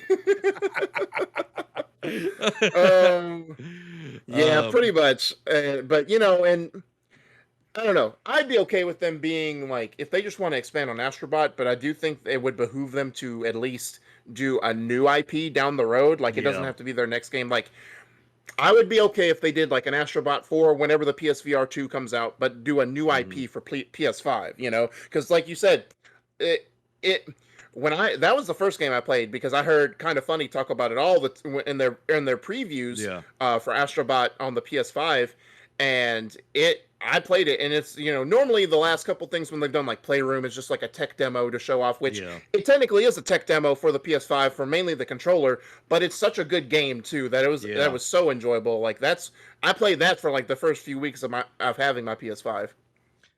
So before we move to the next one, I'm gonna just put this out there. Here's the IP that they could work on, and I think it would do well because they are good with third person kind of Mm-hmm. action puzzle, Platformer, yeah. platformer. Jack and Dexter. Oh yes, that would be fantastic. They'd have You to be know, some Naughty Dog would have to sign off on that, but I would love it. yeah, it's like it's all in the PlayStation like ecosystem and everything. So it's not Mm-hmm. a separate party, but it's like Jack and Dexter, something like I would say Crash and all of that, but Activision's got that locked down now. Mm-hmm. So it's like Yeah. this is a PlayStation owned property. It has that feel. You could do so much with it. People have been wanting Jack and Dexter to come back. Yeah. This would be a great studio to be able to do that because you do see it with that, you know, what they've done so far just with tech demos, like what they could do with an already established IP. You Mm-hmm. bring in good writers, you make it a story, even if you relaunch it like they did with Ratchet and Clank, you Yeah. relaunch, even, just remake the first one, whatever it is, Yeah. and then you Exactly. could, Like just do like what Blue Point did with Shadow of Colossus and Demon Souls and yeah, other games. yeah, and then you could, you remake the first one, and then you could go wherever you want after that. That way it's like you Exactly. earn everyone's trust. It's like, man, the remake was, true to the game, but it was also amazing at the same time. It was such an experience. Like they really brought the game into this day and age, because that's the Yeah. hardest thing with like remaking an older game is like there are tropes, there are, gameplay loops in older games that don't really work in this day and age because gamers are a lot different. Yeah. So it's like, doing that, but making it enjoyable in this time. So I think Team Asobi would be a great for bringing back Yeah. Jack and Dexter. Like, I think that would be a great thing to do. Hmm. So let's move to our next topic in our legacy segment, the PlayStation News. Sony's Pixel Opus studio is hiring for an exciting new PS5 title and will run on Unreal Engine 5. Now, Pixel Opus, the last game that they made was Concrete Hmm. Genie, Yep. which was fantastic. I Yep. loved Concrete Genie. And guys, if you have Yeah. not played it, go check it out. Like, it is so well done. The music, Hmm. the art style, the story, like it's something that you, if you've got kids, like they can sit down and play. Like you Hmm. making art, like it's an experience that I think everybody should get into. Like I don't know how much it costs now. It probably is on sale or whatever, but Yeah. I It wasn't loved it. that much at launch. I think it was like 30, $40 maybe at Yeah. most. I think the deluxe was 40 and the base game was 30, so it's probably even cheaper than that now. Yeah, and the soundtrack, everything was amazing about it. Kind of reminds me of the art style was kind of like Caroline, I guess that's what you would call it. Like it has like a very specific style. Once you see it, you're like, oh, Yeah. okay. But the genies and all that were great. But they're they're working on a new PS5 title with the Unreal Engine. Let's talk about that. Yeah, so Concrete Genie and Entwined developer Pixel Opus has confirmed that it's still staffing up for a new PlayStation 5 title, with an opening for a principal graphics programmer now available. The project was confirmed as in development last year, with 2 jobs up for grabs. Naturally, there's no details available yet on the mystery PS5 game, and we probably won't hear about it for a while yet. All we have for now is a description of the above role, which you can read below. Quote, Pixel Opus, creator of the award-winning Concrete Genie, is seeking outstanding talent to join our passionate and creative family in crafting an exciting new PlayStation 5 title. We are seeking a principal graphics programmer to contribute to our development process as we tackle exciting innovation and rendering opportunities through a collaboration with Sony Pictures Animation. This position specializes in programming that centers around the graphics functionality of the PlayStation 5 and Unreal Engine 5 game engine, but with our small team, responsibilities will be diverse. So that says so. Of course, it says with Sony Pictures Animation means to Mm, say that maybe they're going to go a different way. Like they're still going to be maybe not the artsy, like artistic style of games, but or like pretty much. I don't think they want to do a repeat of Concrete Genie. yeah. Even though it was great, I think they want to do something new, but in that similar fashion, similar style that they created, because they did Entwine, which I remember was being at an E3 announcement. It was okay. It was like the 2 birds that were like the orange and blue that were just circling around each other. Oh, okay, yeah. Yeah, that was that one. And it came out to lackluster success, but they had Yeah. their glow up moment with Concrete Genie, Yeah. and that took the world by storm, because that was coming out like, because that was around the same. It was like the same month as the Medieval remake, or Medieval Yeah. remake. Yeah. Um, that same year. So it's, I think they knew they captured lightning in a bottle and they want to keep that Hmm. going. So it's, I figure, because with oh my gosh, what's the, I think it's Hazelight who did A Way Out, and then they did Hmm. It Takes Two. Yep. They want to continue with their co-op style, even though they're doing different art styles, different stories. I think Pixel Opus knows that they want to do something creative, something imaginative. At the same time, they don't want to just do Concrete Genie 2. So, Yeah. and again, running on Unreal Engine 5, the animation prospects, like they stated in there, it's like, look, with with imagination possibilities and all the utilities and rendering, we want to take the most of it. So we're not only going to Oh yeah. take advantage of it with the PlayStation 5 tech, we want to take advantage, couple it with the Unreal Engine 5 possibilities. Hmm. Yeah, and like Concrete Genie, like it's a story that encompasses itself. Like, yes, you could do more with that universe and everything, but it's like taking art it being an art form. Like they really do show like it's like not just like a story, not just like a this, that, and the other, and you get to the end of the game, woohoo. Like Mhm. you made that game your own, so I'm Yeah. curious to see what they do with it with the new tech. I think it's gonna be awesome, and like I think of Entwined, I feel like it was like I didn't play it, but it feels like it was like, okay, we've got to be like Flower, like where you were the flower that would like fly Yeah. through, and then Journey. Yeah. It's like, okay, we can do something like that. So let's jump on it. And it's like the too little too late. But Concrete Genie stood on its own. It's its own thing. So I'm excited to see where it Yeah. goes next. Yeah.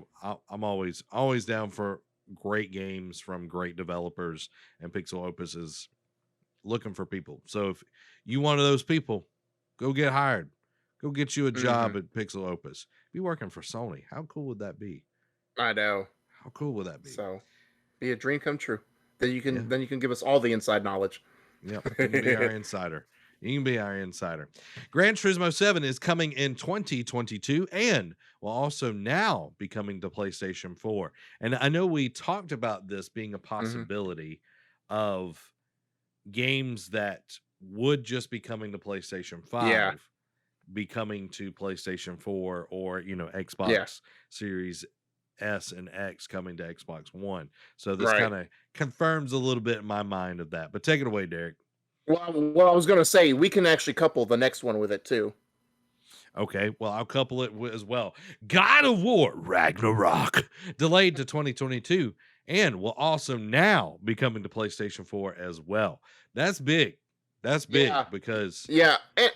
Yeah, because I mean, it was also because Horizon and Miles Morales, like their predecessors had done oodles amount of not mhm, sales wise, and God of War. I mean, it was their game of the year 2018. My favorite game, probably of the oh yeah, PlayStation 4 generation, yep, arguably. Um, and they know, and Gran Turismo not so much. Like Sport yeah, did well after its initial like server issues. Like it did well, but it didn't take the world by storm. Like mhm, five was like the last great Gran Turismo game. Obviously, six yeah, just kind of just like popped out and was like, here it is. Um, but this we all knew, like, because I remember us talking about yeah, months ago, like like Gran Turismo had been delayed till 2022, but it coming to PS4. I don't. All right, because I know last week we talked about gaming for everyone, like games like PlayStation IP coming to PC, other yep, games coming to other platforms and whatnot. So I don't want to sound like a hypocrite or like pretty much like an oxymoron type thing, but it's weird that because God of War, by the way, no surprise that it got delayed. Like I said, I yeah, called it when they showed it last year. There's no way that Horizon and God of War are going to come out in the same year. No way. yeah. Now we got some Horizon news after this, so maybe it still is possible. We don't know. We'll have to see. But God of War coming out next year, no surprise. It coming to PS4, like it's great because there's hundreds of millions of PS4s in the wild. Mhm.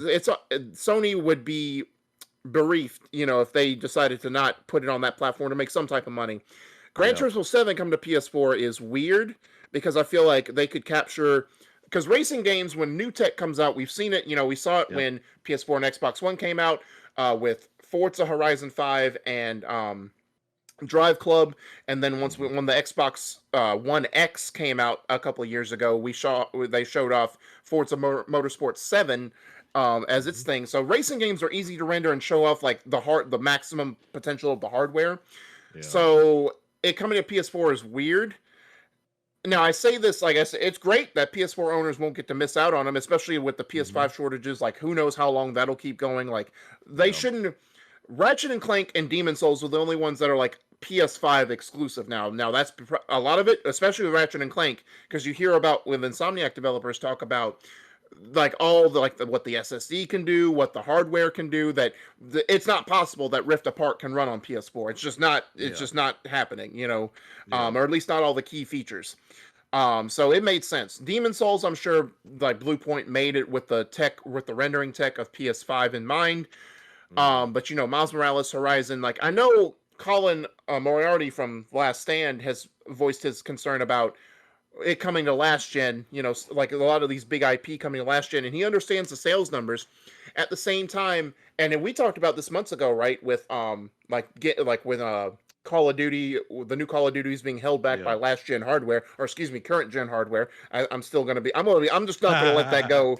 I'm just not gonna be let that at all. Yeah. Um, how if you want to make it for last gen, Mhm. if like when you start development, if you have it for both consoles in mind, great, that's fine. I Yeah. just hope that Sony didn't come to these guys and was like, hey, we're having hot trouble getting fives out here. Can you kind of like go back and backtrack and kind of like scale Mhm. down the games for to run on PS4? I hope it's not that issue. Like if it is, so be it. At the end of Yeah. the day, Sony's a company. They want to make as much money as possible. I get it from a business perspective. I Yeah. just hope it doesn't hurt the developers with their process. You know what I mean? Mhm. Because imagine like your hard like Corey Barlog and their team at Santa Monica, like hard at work at PS5, and all of a sudden Jim Ryan comes in there and is like, "Hey, we need y'all to make this for PS5," and it just halts production and just backtracks Yeah. it. I just hope it's not one of those. Like if they had it in mind, albeit because I mean I've talked about it. I've talked about it several times, but I remember like a lot of WB games like Mad Max and Dying Light One and some other games. They tried to get it on multi-gen like PS4, Xbox One, and PS3 and Mhm. 360, but the Mad Max and Dying Light specifically ran into so many issues, and it was just a buggy mess on last gen that they Yeah. just scrapped it. And Yeah. who knows? Horizon seems to be on track for PS4, but what if Gran Turismo doesn't run as well on PS4? Do they scrap that version? Like, what about Ragnarok? Do they like? What if they will Sony? The better question is, will Sony let them scrap the PS4 versions Yeah. if they run into too many issues developing it on PS4? That'll be the real question. So we'll have to see. Yeah. It could be where like they could even do it in a way where like you think about Nintendo, like they have like the cloud based games where like part of the Oh game yeah, is being like ran off there. They could develop something where it would essentially hurt sales in the long run of the PS5, but it could be like, okay, we're gonna these games, well, if you're not making games that run on the old consoles at that point, later on, it wouldn't really hurt it. But they make the game and then they have like some sort of service that would allow it to be on the same level as the PS5 version yeah, of the game. And then when you buy a PS5, like you automatically get upgraded to that and everything. But that could be a way for these games not to have to water it down. Like, yeah, yeah, you're developing technology, but you're able to sell games for a certain period until you get enough PS5s out in the wild where you can, hmm okay, we're not going to be making games for PlayStation 4 anymore. Like right, we're just not. Or, yeah. There has to be a cutoff point at some. there has to be a cutoff point at some point in time. But at the same time, it's like, until you start seeing PS5 numbers go up to where it's like, okay, we can Yeah. reliably sell just a PS5 to make our hmm money back, you're looking at 100 million plus Yeah. consoles out there that you could still be servicing. And if they do this cloud based kind of thing, then you're being able to, hey, you're not getting a watered down version. We're going to do a hmm lot of the processing on our side to bring it up to the level of PS5 and Yeah. still be able to sell a bunch of copies of those games until it's like, okay, we've got our production, numbers of PlayStation 5s hmm up. We're phasing out the cloud processing side of things. We're not Yeah. making games for PlayStation 4 anymore. If you want new games, you're going to have to buy a PS5. Like we're in a weird time, so like yes, there's going to be a weird Yeah. transition, but I think that would be the way to solve the issue of having a game that is being held back by a previous hardware set, using a cloud-based stuff. Because like I think about Nintendo, like they're using it on bigger games, like Hitman 3 is on the Nintendo Switch and being able to be played Yeah. and it still looks good, like Yeah. Exactly. And don't get me wrong. Like again, it's great that the PlayStation 4 players will be able to get these games, yeah. but there has to be there's always a cutoff point, and like you said, we're in a weird time right now where development on new next gen consoles is at a standstill. Like they're like just puttering out whenever they can get some Yeah. out. Um, and as we saw at the end of their fiscal year earlier a couple months back, it's actually keeping pace from where PS4 was when it first came out Mhm. sales wise.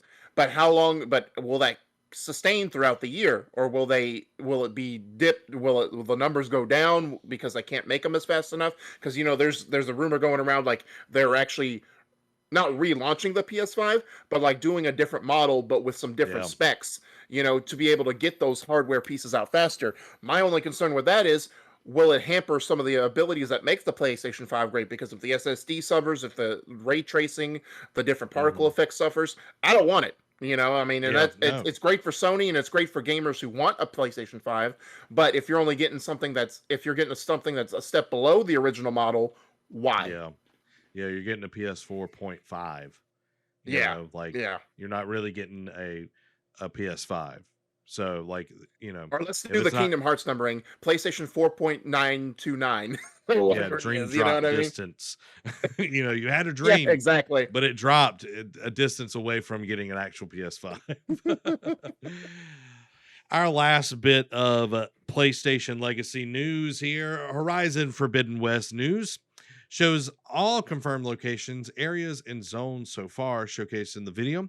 Will support 60 frames per second performance mode on the PlayStation 5.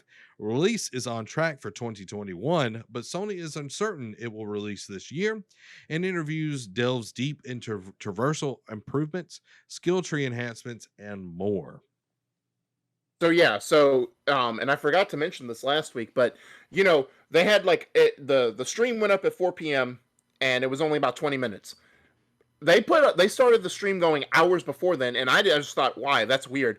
But when I tuned in about 5-10 minutes before the stream went live, they actually were showing off the biomes. Now, I mean, it wasn't like it wasn't populated or anything like that, but they just showed the locales. Some of them Mhm. they didn't say that it was all the locales.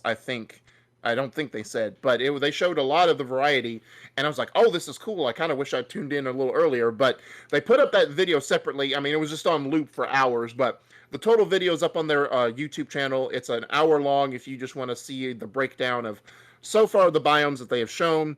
But going into the article, they highlighted 5 different ones. The first one is Salt Bite. Sits on the shores of a lake with the same name and is filled with birds nesting in its trees, providing food supplies for their nearby settlements of Arrowhand and Scalding Spear in the south. Um, the desert Tanakh village of Saltbite rests on the shores of the acrid lake that it shares its name. Birds that nest in the brackish outskirts provide much needed food supplies for the clan's larger southern settlements, Arrowhand and Scalding Spear. Then there's the Shearside Mountains. The Sky Clan of the Tanakh lives among the Shearside Mountains, guarding their territory from intruders. Their defenses are said to be impregnable against man and machine, and no force can march upon their settlements without being observed from above. Which that one's crazy. Like that one, I'm like, Mm. please be an ally because if I have to fight you, that's going to be insane. Um, then there's the Rain Trace, which is the lowland clan of the Tanakh makes its home in the swamps and jungles of the Rain Trace. They excel at tricks and traps, blending into the jungle unseen, then relying on machines lurking in the marshes to thin out their foes. Then there's the lowland Tanakh Clan Cove. This dangerous cove holds great significance for the lowland Tanakh clan. If a soldier can last 10 days and 10 nights against the machines that dwell here, the deed will be marked in ink upon their skin, an honor few survive to receive. So that seems like, remember in I don't know how, I know we're going to play through it for our, um, Game Club. yeah, Game Club. Thank you. But if you remember the beginning, those trials, that's kind of what Yeah. in the beginning where she like the proving. That kind of what it reminds me of for that one. Mhm. Um, and then the last one is Tides Reach. The settlement of Tides Reach grants the lowland Tanakh a view of the long coast, ensuring no raiders tread upon its sands unseen. Across the water is the ancient Isle of Spires, but the roiling currents of the bay prevent safe passage to its shores. So a lot of diverse, a lot of intriguing, and I like the backstory they create for this too, right? Like especially like the impregnable defense and then the rain trace, where it's like, oh, you're gonna have to be sneaky, so stealth is definitely gonna have to be an option if you want to try and get through there unscathed.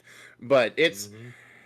the, they don't really say that it's all of them. I'd be okay with that amount of territories if they're like large and expansive, because I think like the Yeah. first game didn't have that many different biomes to begin with anyway. You know what I mean? I think it had about the same Yeah. amount, maybe one or two less, but um does any of those stick out for you?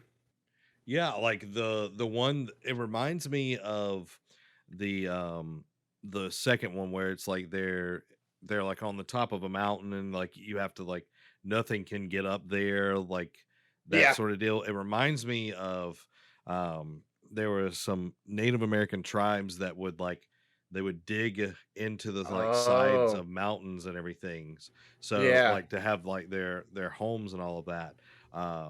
That kind of reminds me of that because like a Yeah. lot of this is more kind of Native American Right. inspired kind of feeling Like and you can everything see to it it. with like the dolls and all the stuff you can collect like in the different tribes. Like it's very Hmm. Native American inspired. So, Yeah. So like that definitely reminds me that one's probably the more interesting one to me. It's mhm. like you were saying, if they're not allies, then this is definitely going to be a challenge, which is totally cool. But if they are allies, like it could be an interesting gameplay verticality wise, with the traversal system that they have in place in this one where you can scan and it will show Oh you yeah. all of that. Like it could be like, oh, no one can scale this, no one can reach us, Yeah. unless we allow it. And it's like Ayla's like, hold my coffee. yeah, exactly. So it could be, something that would challenge, us as Hmm. players to be able to traverse that, that biome and Yeah. everything. So that sounded really That cool to it me. brings me back to more recent example is in Ghost in like Act 2, when like Hmm. you're having to sneak in there, like it's like a fortress is, oh, it's heavily guarded or whatnot, and then it's like I just have to Yeah. stealth in there. So that was the first thing that came to my mind, is like, all right, Yeah. if they're not enemies, and but they probably won't trust you in the beginning, so you have to pretty much Hmm. break in there and you pretty much have Yeah. to find a way. It's like, hey, you're not as strong as you think you are. Yeah.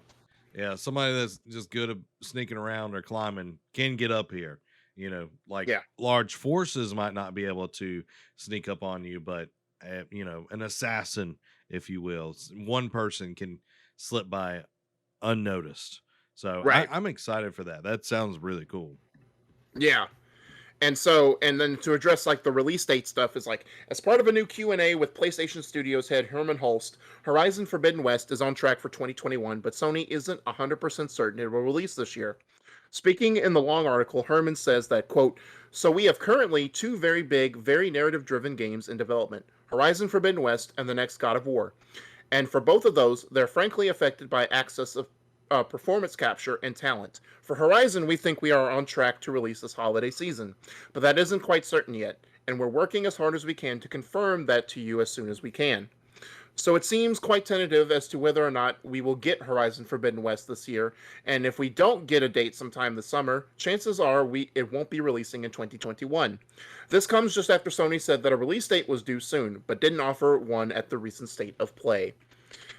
And I think it's good to get ahead of this. Like, again, we've talked about it ad nauseum. Don't put a date on it if it's not going to hit it. Don't Yep. even put a release window on it if it's not going to hit it. Yep. And so I'm fine. Like, I know we talked about it last week, that was my biggest disappointment from the showcase, was that we didn't get a release date, because I'm so ready. But I know they're making a great game, and people are still having issues with travel, with COVID and whatnot, and especially with the performance capture. So I understand the reasons for it. It just, and maybe we still get God of War. And if Horizon is 2022, maybe we do get both those games with God of War and Horizon in the same year, like everyone thought was crazy. But I think it also be, I could also see where they do give a date, because they did say after the state of play that, hey, we'll have more to reveal very soon. And guess what? Summer Games Fest and all this other stuff is Yep. happening this month. So maybe we do get a date. But I wouldn't also be surprised if we get a date and they say, hey, look, we ran into some complications. It's going to be early 2022 now. And then God of War is like summer of next year. So we'll see. We'll just have to wait and see. Yeah, I Um, don't think that they will pop a date or a launch window until they're certain. yeah. Like I think back to Uncharted 4, they had to keep pushing it back, and a lot of people are Yeah. getting frustrated and Uh, angry about it. yeah. And since then, Sony has been really cautious about putting dates on stuff. And then even after Cyberpunk, it's like, yeah, we're not putting a date on until it's ready Until to we go. absolutely certain this game can run. Yeah. Um, but to go on more into the deep dive from the traversal skill tree enhancements and more. Um, New details have emerged in an interview with Game Informer, revealing new details about the game, story, and more. The first key new feature is the ability to now high vault, which is to jump to ledges that are just at the peak of Aloy's reach when jumping, a feature that wasn't in the original game.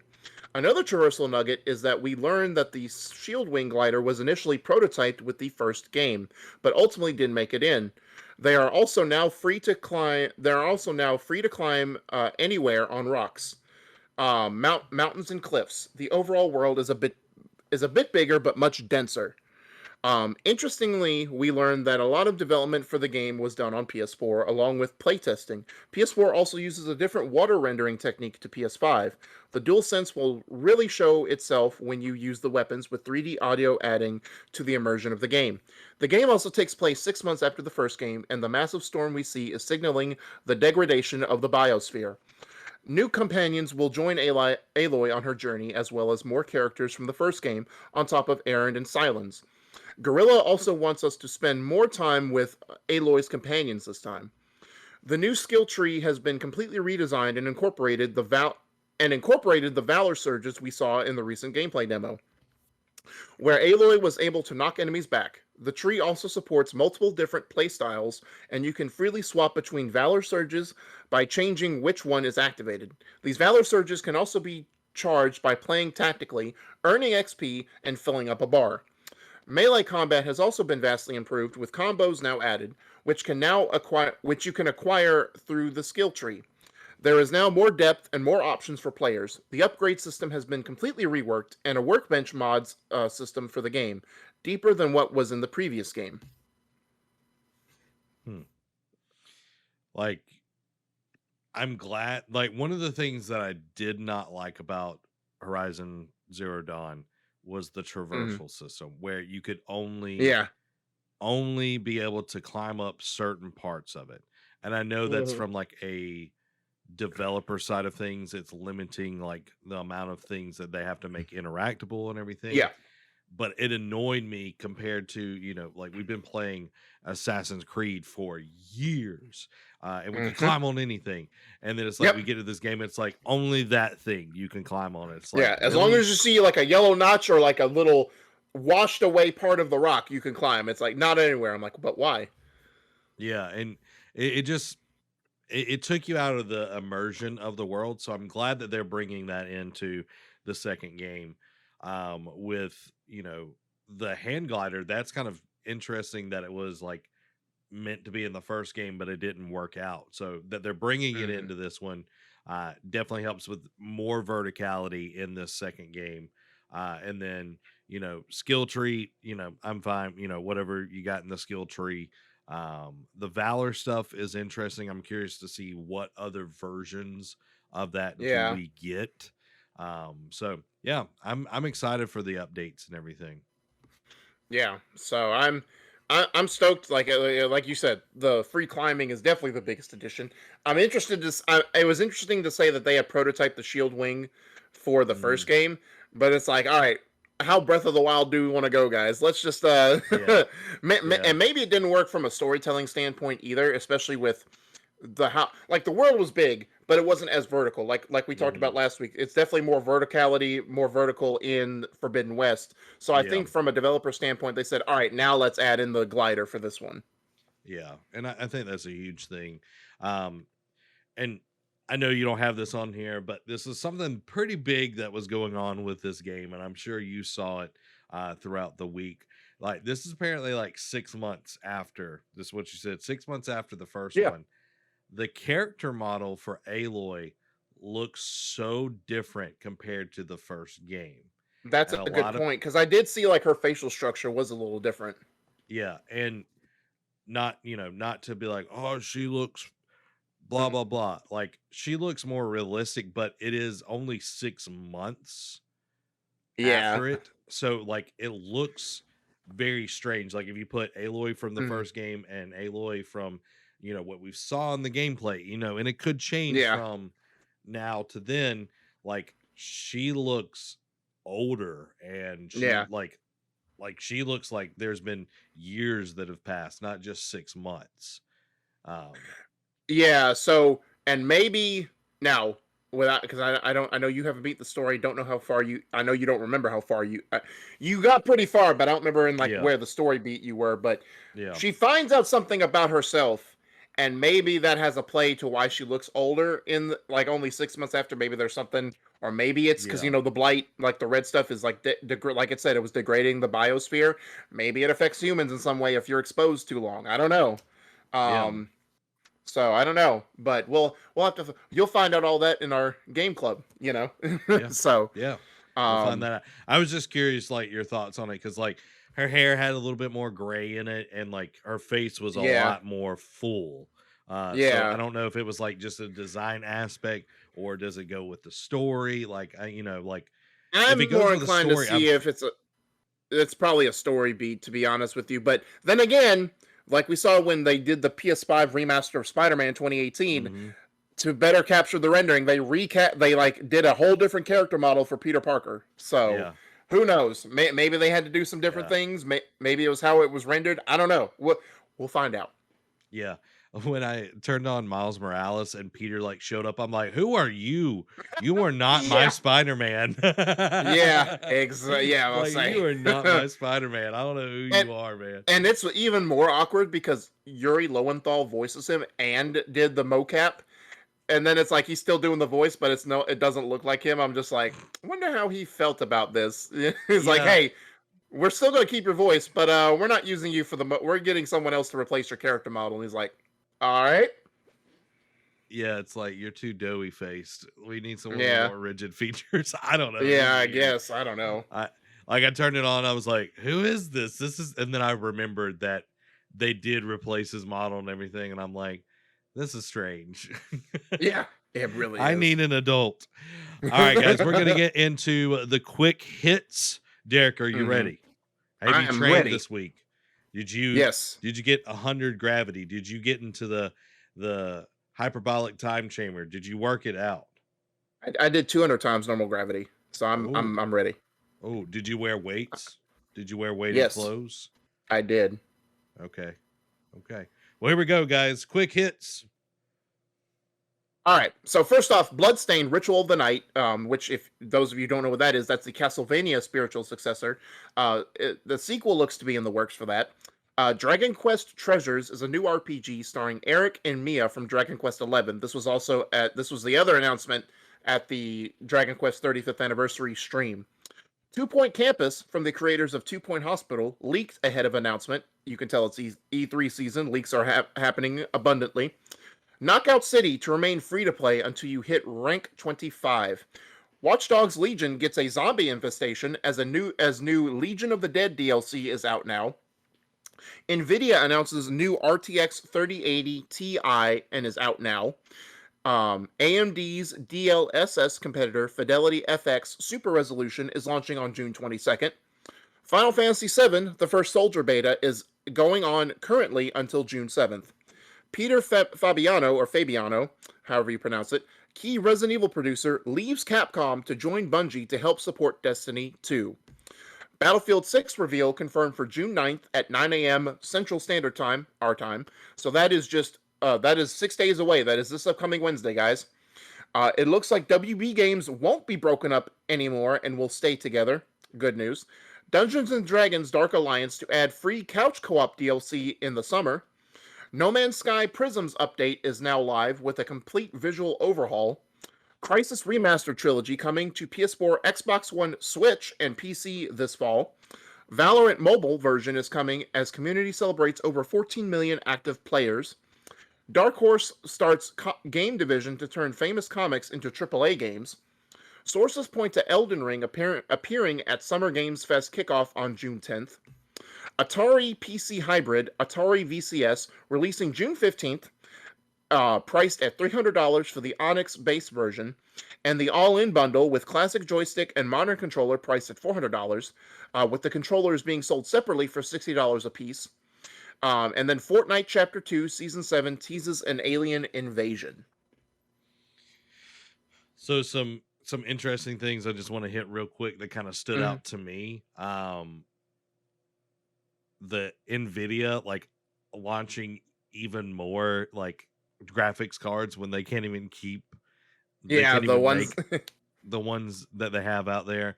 The Peter Fabiano going from Resident Evil, which we're seeing tons of success with Village and tons of success with 7, but now he's going over to Bungie, which I'm curious to see what he brings over to Bungie, like his expertise and everything. It's only going to make Destiny better. Like it's only going to grow that. Battlefield 6 not being part of E3, like getting out ahead of it is interesting because I know EA has done EA Play for several years, so I think this is kind of like a version of that where it's like we're going to get ahead of all the other big stories so we can get in kind of like the mind's eye of everyone else before every, all the other news comes out. It's smart. It's smart. And for that one specifically, right? I think of like how they used to do like some of these game reveals, like with Call of Duty or anything that has like multiple versions of like gameplay, right? Well, and because Far Cry 6, gameplay revealed, I still think it's going to be at E3 with Ubisoft press conference. We may just get a different slice, but I think with this, because they said it's going to be at EA Play, but they also want to just do initial reveal. I think they're going to do multiplayer or story for the June 9th reveal, and then do the other one for EA Play. Yeah. I could definitely see that 100%. Two more real quick. Where was it? WB not being broken up. That is great news. Very, very thankful for that.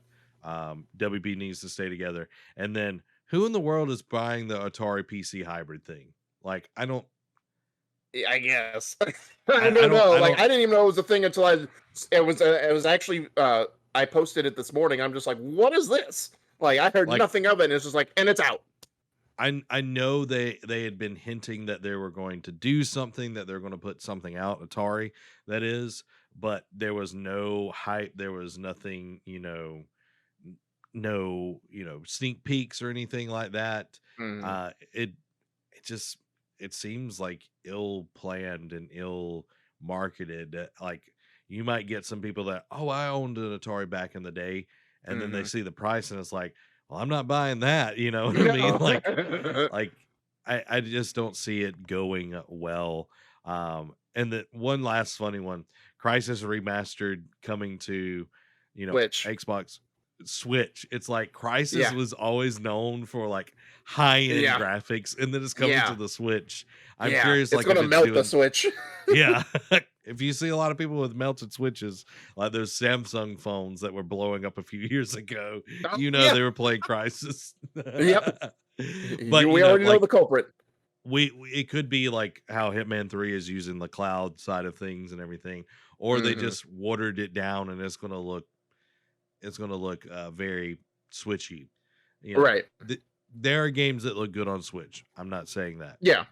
But there are third-party games, they really struggle with putting their games on Switch. No.